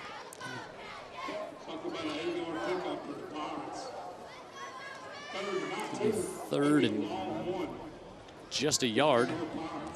And you see McCants come back in there. He has been the back who has done the most damage here tonight. Now they go heavy to the right side. And now they'll shift.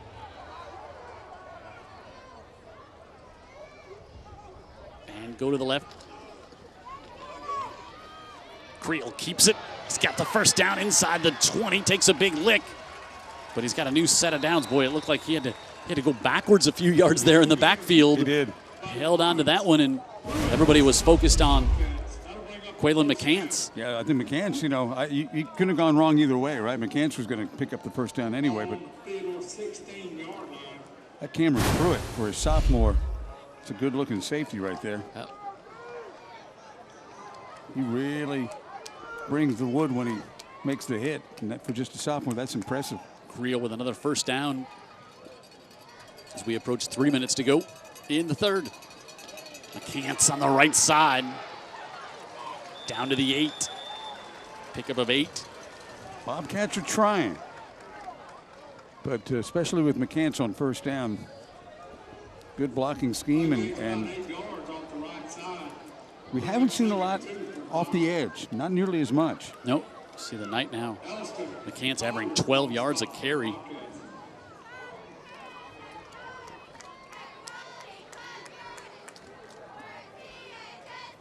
Second and 2.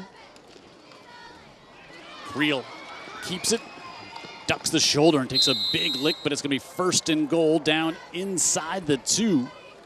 That was Dalen Smith coming over there to put the hit on, but not before. Creel has another first down. This is a first and goal. Not enough bodies to take care of everybody, and Creel recognizes that.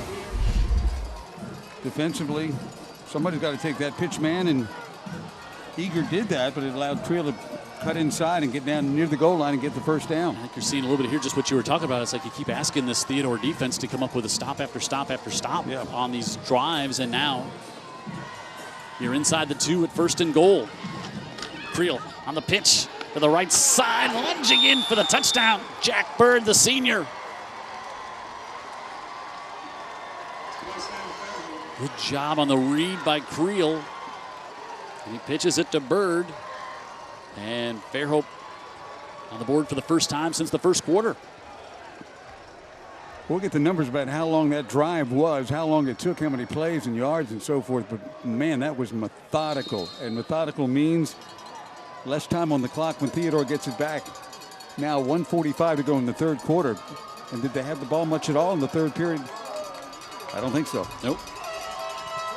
And Luke Freer with the PAT, and it's now 21-6. Creel to Bird. And a Pirate lead, now by 15.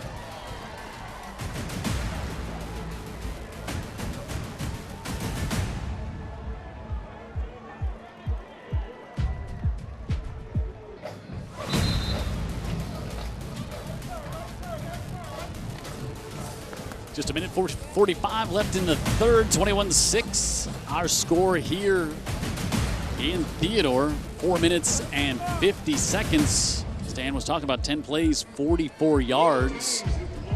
That one was a little more 3 yards in a cloud of dust type of drive. 5 minutes off the clock. Usually you're going to go 44 yards. You can do it quicker than that, but they just took their time.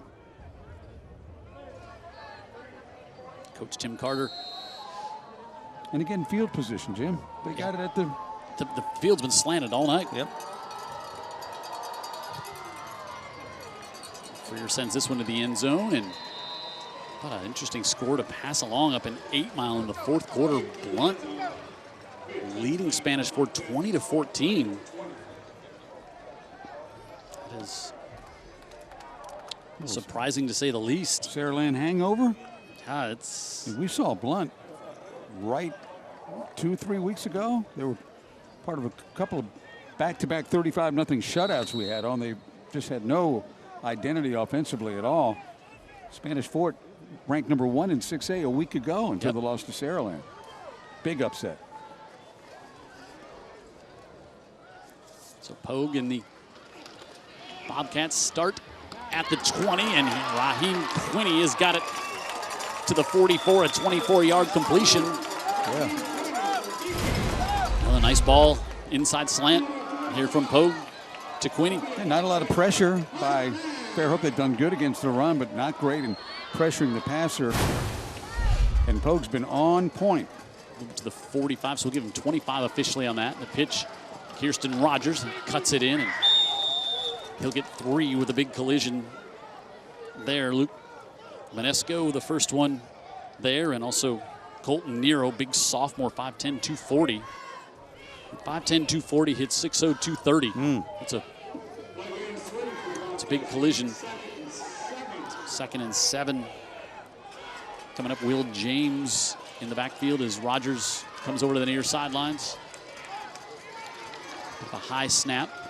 Pogue rolls out to the right side looking. Again, looking in the middle of the field, and he's got Quinney Quinney up the sidelines inside the 10. Touchdown, 45 yards.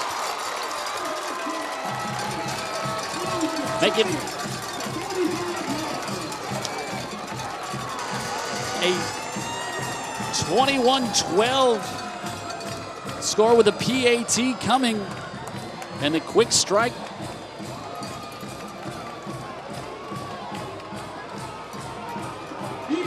Quinney's been the go-to guy tonight. 52 yards. My mistake on that one, 52 yards.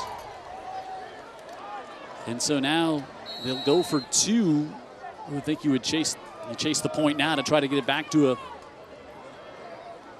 one-score game.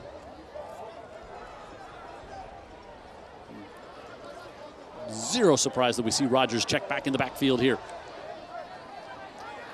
And we'll go Wildcat. Direct snap to Rogers. Rogers on the left side, pushes ahead and lost the football before he got to the goal line, so Fairhope's defense comes up with a stop. And it stays a 2-score game. As good as Fairhope's defensively, as good as they've been defensively, I should say, against the run. They've been leaky. Leaky, and the middle of the field has been wide open. Drug Education Council replay here. Slants wide open. This one, he just, look at him, right there. That's a deep in, and there's no one near him. Quinney tonight, you see those gaudy stats. 8 receptions, 167 yards, and the touchdown. He's been the preferred target tonight. Yeah. For Pogue. Sullivan during the season's been the guy, but tonight, welcome Mr. Quinney into your living rooms this evening. Great game for him. Now Fairhope will have to answer back here as they see their lead cut to 21-12, under a minute to go in the third.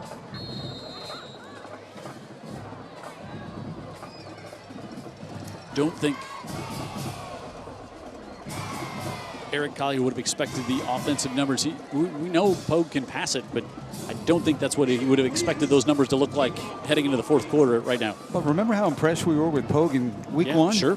We didn't even know that they were going to rely on him as much as they did in that game against Saraland. Freeze with a high short kick taken at the 15. Pratt Turner isn't able to make much there. Gets it up maybe to the 26. I think what's disappointing for Eric Collier tonight is that Theodore prides themselves on being the most physical team in the region. Yeah. And Fairhope has stood up to that for sure. 3 plays, 52 yards. Just a minute 2 off the clock.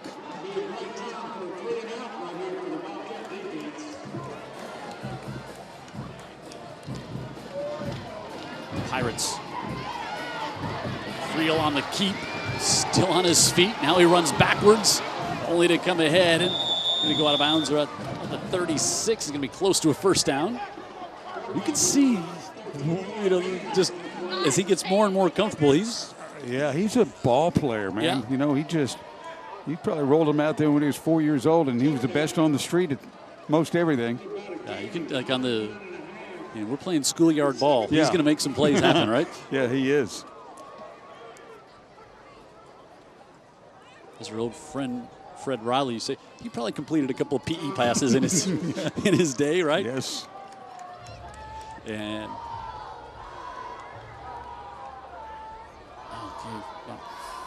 officials timeout. They're going to get a measurement here with 26 seconds left in the third.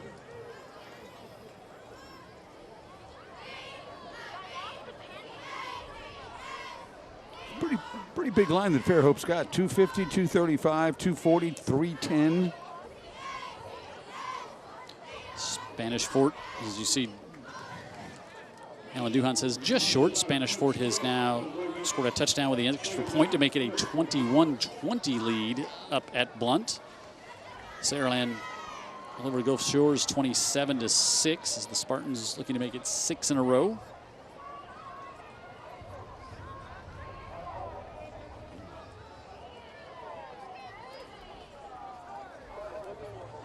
second and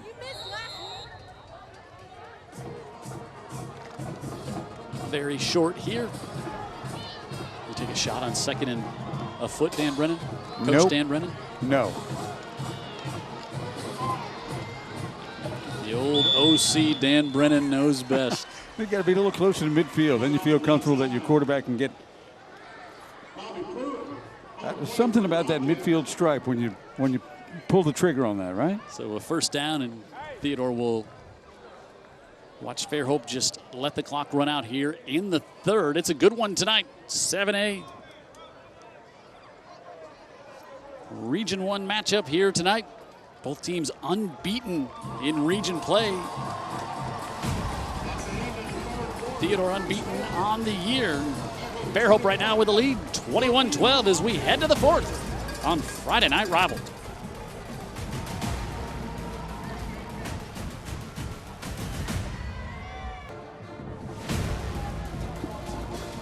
Jim Cox, Dan Brennan, Heather Healy on the sideline, Jared Kihas in the truck, Matt Meltner, statistician, our great Friday Night Rivals crew. You see the score there. Some would argue the Canadian rock trio Rush, their best album was 21-12. That's our score.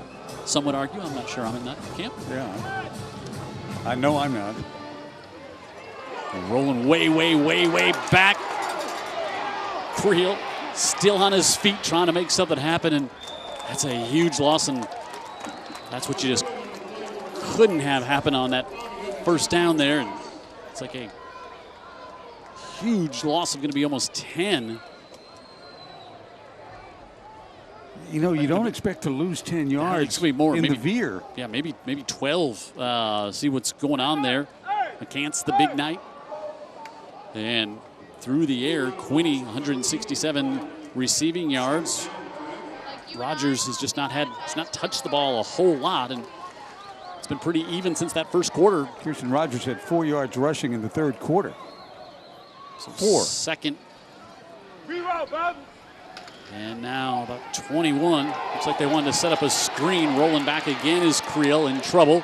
Got a block looking downfield and have to step out of bounds. Going to lose more. And boy, now you just hope to get a punt away. Now you're thinking on third and forever. Kind of manufacturing their own losses, aren't they, Jim? These are self-inflicted. All the way back to the 18. Watch in our Drug Education Council. Throw it away. Replay. Right here. Throw it out of bounds. You can. This is 3rd and 32. They got to get, we'll call it 3rd and 31 officially, but they've got to get to the 49.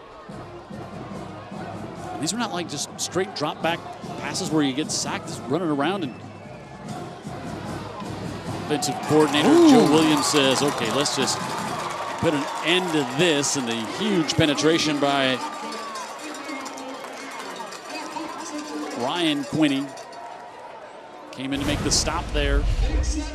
Watch this hit, y'all. Oh, good Lord. Patrick pays the price. And now, Fairhope, 6 of their 9 possessions have started in Theodore territory. Now Fairhope is going to punt the ball away, and Theodore with a chance to have great field position. Well, this kicker's such a weapon, punting and kicking off. Look at that. Got it up, and a fair catch called for by Quinney at the 49. So the best starting field position the Bobcats have seen tonight. We've got a game now. Of course, Theodore said, they're one close game since week 1. And that game was 28-17. She felt they were really in control against Saraland all night. Then they really had to battle that Baker team there to win by 5. But she said in the last month they'd given up 9 points. And they gave up 14 quick here tonight. But they missed both point after attempts. One on a PAT kick, and then the other 2-point conversion that didn't work. And so that's why they're down by 2 scores with 10:46 to go. Leave it in the hands of Pogue. We'll give it to number 2. He's got James in the backfield and gives it to James, and James slips a tackle and another. And he's going to pick up 9, maybe enough for the first down. Forgot there was option 3. James, who plays cornerback and occasionally is the running back. Such a change of pace. Showing good burst, right? Yep. Way more of the shiftiness. And Kirsten doesn't have all that. Well, he's got 3,000 yards in his career. So there is that he possesses. Yes.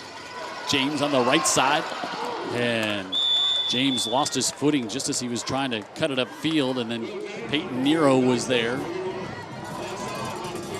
A little cross-buck action there, you know, giving a little misdirection back. Good for a first down. Yep. First down at the 37. And now Rogers will come replace James. I still feel like we don't talk about Demetrius Poe enough.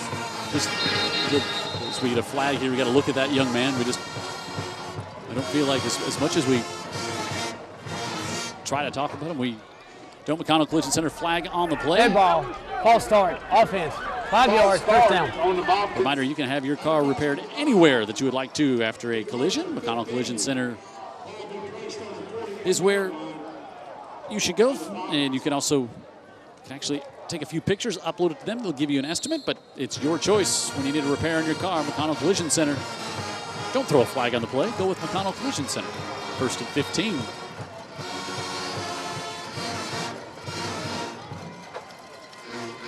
Poe steps up, middle of the field, and able to come up with a catch. And did he hold on with the contact too?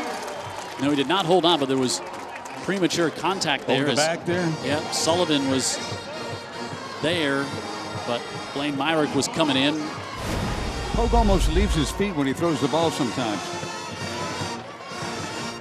Almost a jump and a throw, and yeah, Myrick way early. He was just going for the ball, but you can't do it going through the receiver. First down. All the way up to the 25, and he went 80 yards in just 3 plays on the last possession, and now after the short field, they're up to the 25. Give it to Rogers. Rogers, good job by Peyton Nero and crew to stop Rogers. It's coming to the near side too, so the field was a little bit collapsed. Yeah. But the stop and no gain on the play will bring up 2nd and 10. Seem to have a penchant for running the ball. If they're lined up on the near hash, they'll run it in that direction. So they have a lot tonight. James in the backfield. Raheem Quinney, number 4, to the bottom of the screen. He's been the go-to guy tonight, and I think Tim Carter defensively didn't like what was going on, so he's going to take a timeout on the Fairhope side of things with 8:46 to go.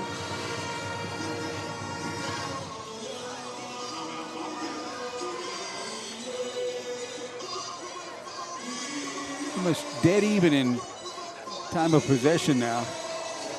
Almost split right down the middle. It didn't feel like that to start this one.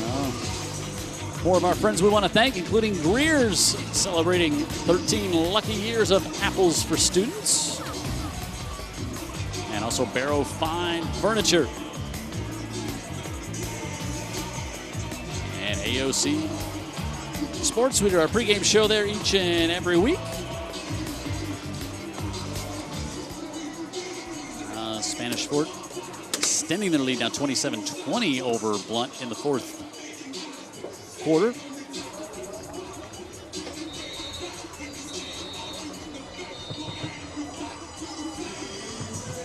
Coach Eric Collier and his crew, I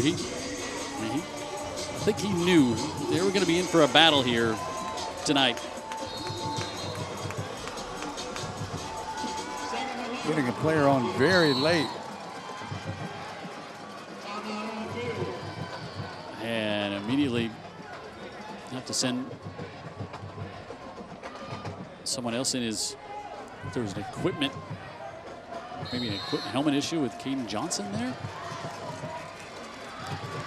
Second. Wow. After a timeout. Offense, 5 yards, 2nd down. Yeah, after losing a yard on their on first down. They're going 5 back again. They're going to have to score twice to win this game because of the missed PATs and or 2-point conversion attempts. 2nd and 15. When he goes in motion, looks like they get it the backfield. He may want to throw it. Looks like he did, and he's going to be hit for a huge loss all the way back to the 40.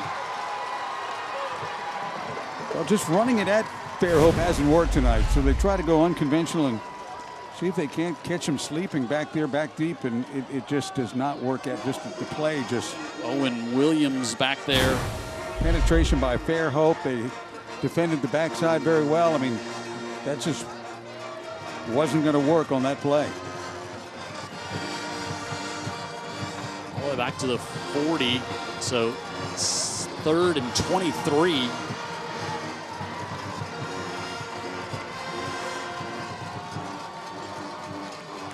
Pogue wants to float it down the far side, and it's broken up at the last second. That was right at the sticks. Shay Brown was there.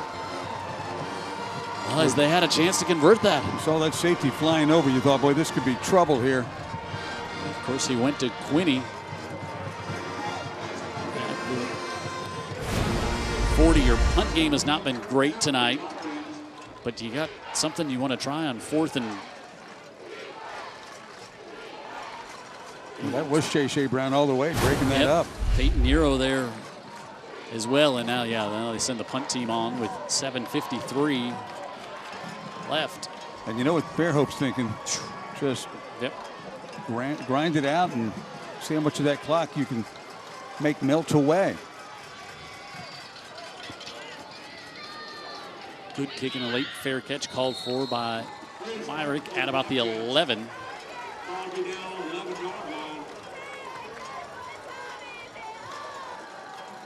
Yeah, can they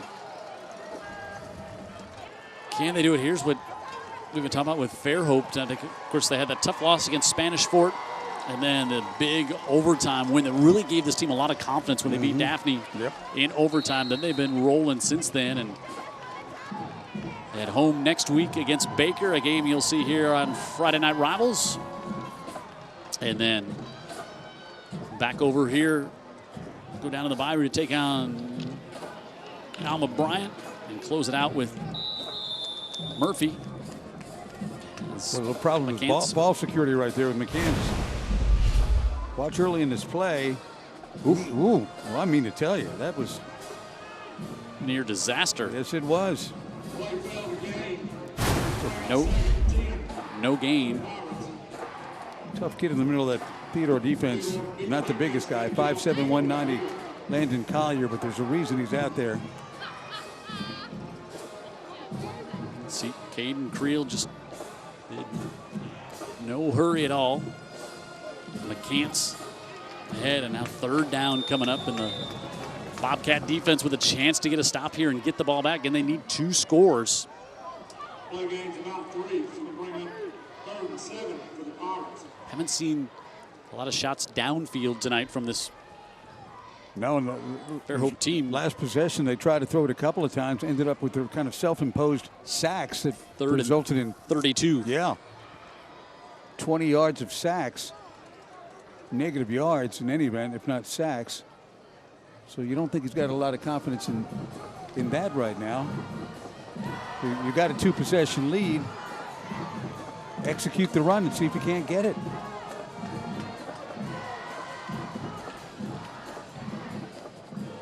Creel keeps it himself, and he's going to be stopped well short of the 1st down. Good job, Theodore. So a 3 and out as Collier makes another stop. Good job by that Bobcat defense. Need to get off the field right there. And again, Theodore with a chance to get great field position as Sullivan and Raheem Quinney will stand at the 50-yard line, and Freer to punt inside his own 5. Good snap. Some pressure coming. Oh, and they run into Freer, and the flag is thrown, and it was 4th and 3, so it does not matter what they call. It's going to be the first down. Pirates 15-yard variety.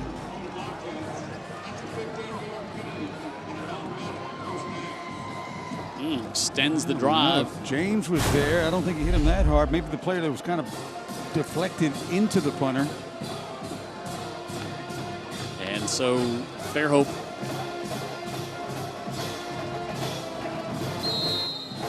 will take it over at the 30, but we'll take a timeout first. 5:30 to go. Big flag there against the Bobcats, and Fairhope extends the possession on top 21-12 with 5:30 left in this one.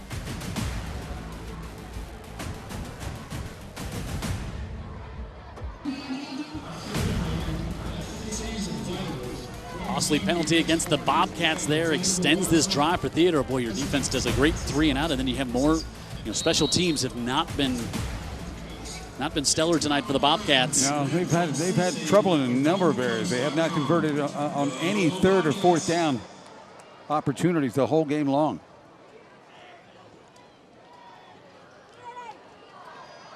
Creel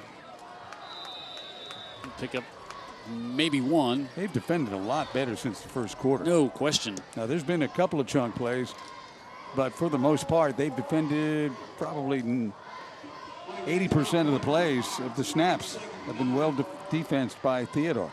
Yeah, they've given up 1 touchdown since the first quarter. But now time becoming the enemy if you're Theodore, as well as the Pirates, down 2 scores. Theodore has all of their timeouts. Caden Creel takes the snap with the play clock at 3, gives it to McCants. McCants, well, he's got a head of steam when he takes that handoff. Yeah, but I think there's blocking up front too, Jim. There's a lane there, so he knows he sees the daylight and is able to accelerate through it. Up to the 40. So it's going to be 3rd and 4.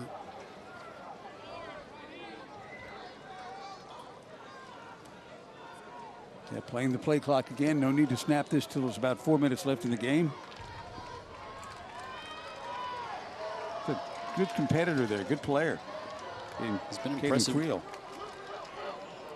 Takes the snap, gives it to McCants, and McCants has got the first down and more. McCants from the 40 up to the 35-yard line, breaks it free, but there's a flag downfield, but I think that might be, kind of see where that is, but that might still be enough for the first down from the spot, Dan Brennan. With the belly play again, and it's wide open with the blocks downfield. Notice I think he stayed in bounds when he went down too to preserve things as far as the clock.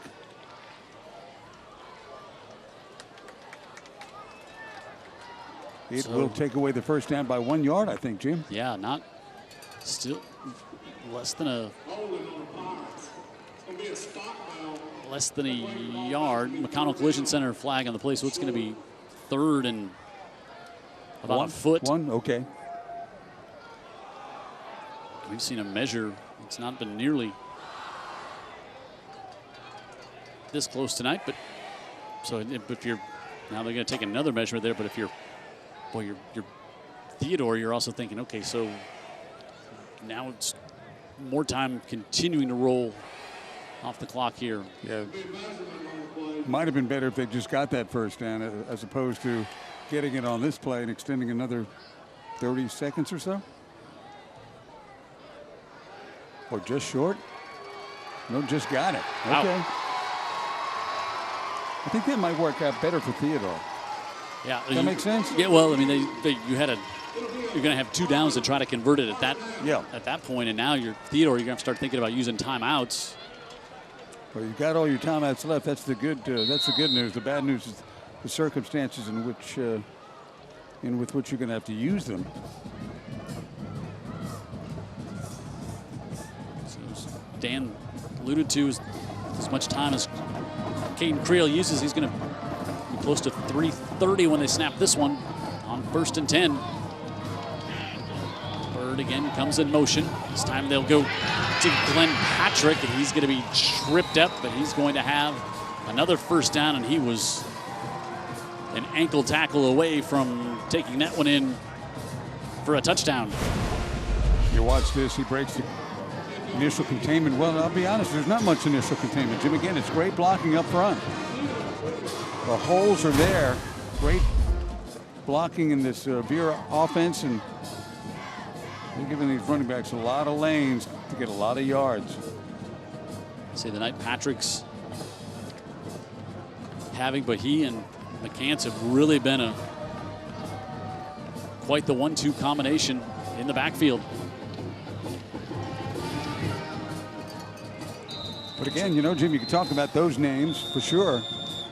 This offensive line, yeah, they've done the job since this game kicked off.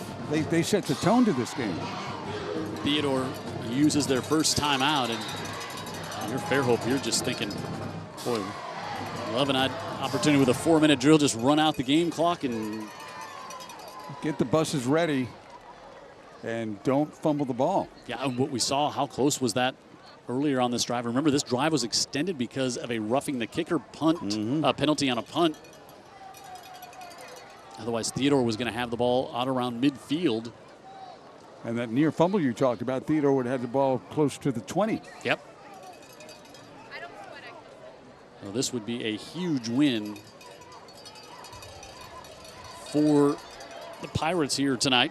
And I want to thank Fusakli's being a part of Friday Night Rivals. And again, feed our crew each week. They can feed you during college football, maybe an NFL Sunday as well. Snack, a box, a salad, or a tray. And boy, we have to thank the fine folks from Theodore. Loaded us up with some spectacular gumbo before the game. We're not big pregame eaters, but you just couldn't walk. We couldn't walk past that gumbo and say no. You're exactly right, man. And we know that. But Eric Collier tipped us off. Go to the blue tent. They're expecting you, and they were, and it was good. Hard to eat. To find bad gumbo south of I-10, isn't it? Yes, but finding spectacular gumbo is what we did here tonight. Yeah. 2nd down, lumbering ahead. Patrick. Right, I've been talking about the offensive line all night and talking about that. Look, they're the ones that are creating this yardage. That time you got to give credit to Patrick himself. You heard the initial contact. Yeah. And 3rd and less than a yard here coming up for the Pirates, and about one more 1st down will about seal this one here tonight, depending on Fairhope's timeouts, Theodore's timeouts. It'll be inside 2 minutes when they snap this on 3rd and a yard.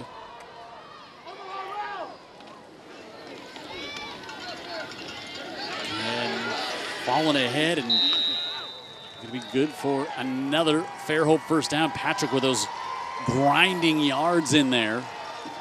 And his numbers are not going to be jaw-dropping, but boy, when they needed short yardage situations, that young man, Glenn Patrick, was there to convert for the Pirates. Yeah, it's when the other guy, of course, has racked up the big yards. Just refusing to go down and holding on to the football as it was being. They're attempting to yank it away here on 1st and 10 now for the Pirates, about to salt this one away. McCants. 2 hands on that football. Of course. And Theodore takes their 2nd timeout. 1:12 left.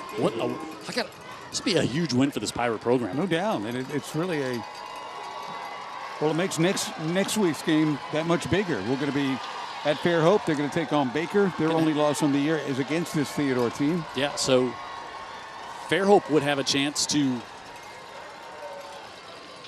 win the region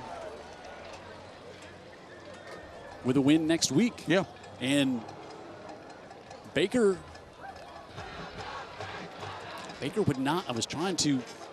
So Baker, if they would have beaten, it would be a 3-way tie with Baker. Yeah. Would have beaten Fairhope, but lost not to Theodore. So then Then you have to get into Theodore beat Baker, lost to then, Fairhope, and then is it opponents win? I'm not sure how the tiebreaker goes on the three-way tiebreaker there. They almost all play the same opponents too. So yeah. But boy, I think if you told Coach Carter at the beginning of the season, you're gonna have a chance to win the region championship at home against Baker. Mm-hmm. Sign me up all day long. Sign me up and sign us up. McCants. Well, it's still running hard, you know. And last timeout used here by Theodore. They are out of timeouts and third down, coming up with 1:05 left on the clock.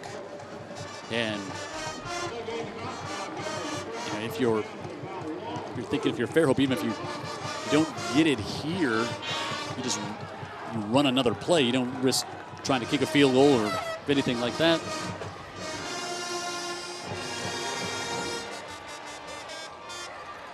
Tim Carter. Yeah, is that a little smidge of a smile there? Coach Carter, I want to thank Herc Reynolds, player of the game nominees tonight. We'll have for you as we wrap this one up. And BLP Mobile Paints celebrating 100 years. And also Fusackley's Keep the Foo in Football. And we appreciate Fusackley's, again, everything they do each and every Friday night for us. A lot of conversation at midfield when spirits were higher on both sides. They were talking about Tim Carter last spring having a lunch with Theodore's principal, talking about we got no players, man. Our players are all gone. This is going to be a rough year. Give McCants, get some help from his lineman to surge him ahead, and that is going to put an exclamation point on this one, and an impressive Fairhope win tonight on the road. Our BLP school colors, Cam, you can see the emotion in Coach Carter's face there. Yeah, no denying it, and just have to snap it one more time and it's over. Came on the road. Well-coached team. Yep. Those two early touchdowns before Theodore really adjusted defensively. And then we said after the first quarter, Theodore gave up only 7 the rest of the way. But I think we haven't given enough credit to the Fairhope defense to hold Theodore to 12. Yeah, they averaging 36 a game. They were outstanding the entire game. Oh, Coach Carter and some happy Pirates there, and we talked about the friendship that those two have, and you can see it right. You can see it right there. And sometimes you hear Dan and I are lucky enough to be on the field, and we'll hear kind of some coach speak between the two coaches, like it's very vanilla. This was like, you know, two cousins who hadn't seen each other for a while catching back up. I mean, those two are very close. Yeah, and they're really, you know, Carter's not from the area really, so they've in the years they've been in the region together, they've developed this friendship, and it's very genuine. Coach Carter going over and picking up the game ball as well, and he goes over and finds one of the Theodore players to have does a good job of yanking him out of the pile there. Heather's, she's always around the ball. She's always around the football down there. Yes, Heather is with a most happy Coach Tim Carter right now. Yeah, you got to be happy about this one, Coach. You hand the Bobcats their first loss of the season, first loss in the region on their home turf. How'd you do it? Well, I'm proud of this one because I know what Eric Collier's Theodore team's all about. Class, play hard, very physical. So that says something about our guys. I'm really proud of them tonight. I'm proud we could come over here and get a win. We've come up short several times against them, so this is a big night. Big momentum gain for the rest of the season. How are you going to carry it through the rest of the season? We take one day at a time. We'll be fine. I'll get them back to earth, but it's a great moment. I'm so proud of our kids for it. You're about to talk to your kids right after you talk to me. What are you going to say to them? How much I love them and how proud I am of them because they really played their guts out. Congratulations, Thank Coach. you. Guys. So, Coach Carter, you can hear the emotion, but also, you know, saying, hey, it's not just we beat Theodore. I know what it takes to beat that coach on the other side, and so that was a big part of it. He paid tribute to the team he just beat. Well done. And now he's got to get ready for a team out in West Mobile named Baker, who's been running through everybody for the last 5 or 6 weeks. So you see the Fairhope kids responding to that win here tonight, and Coach Carter.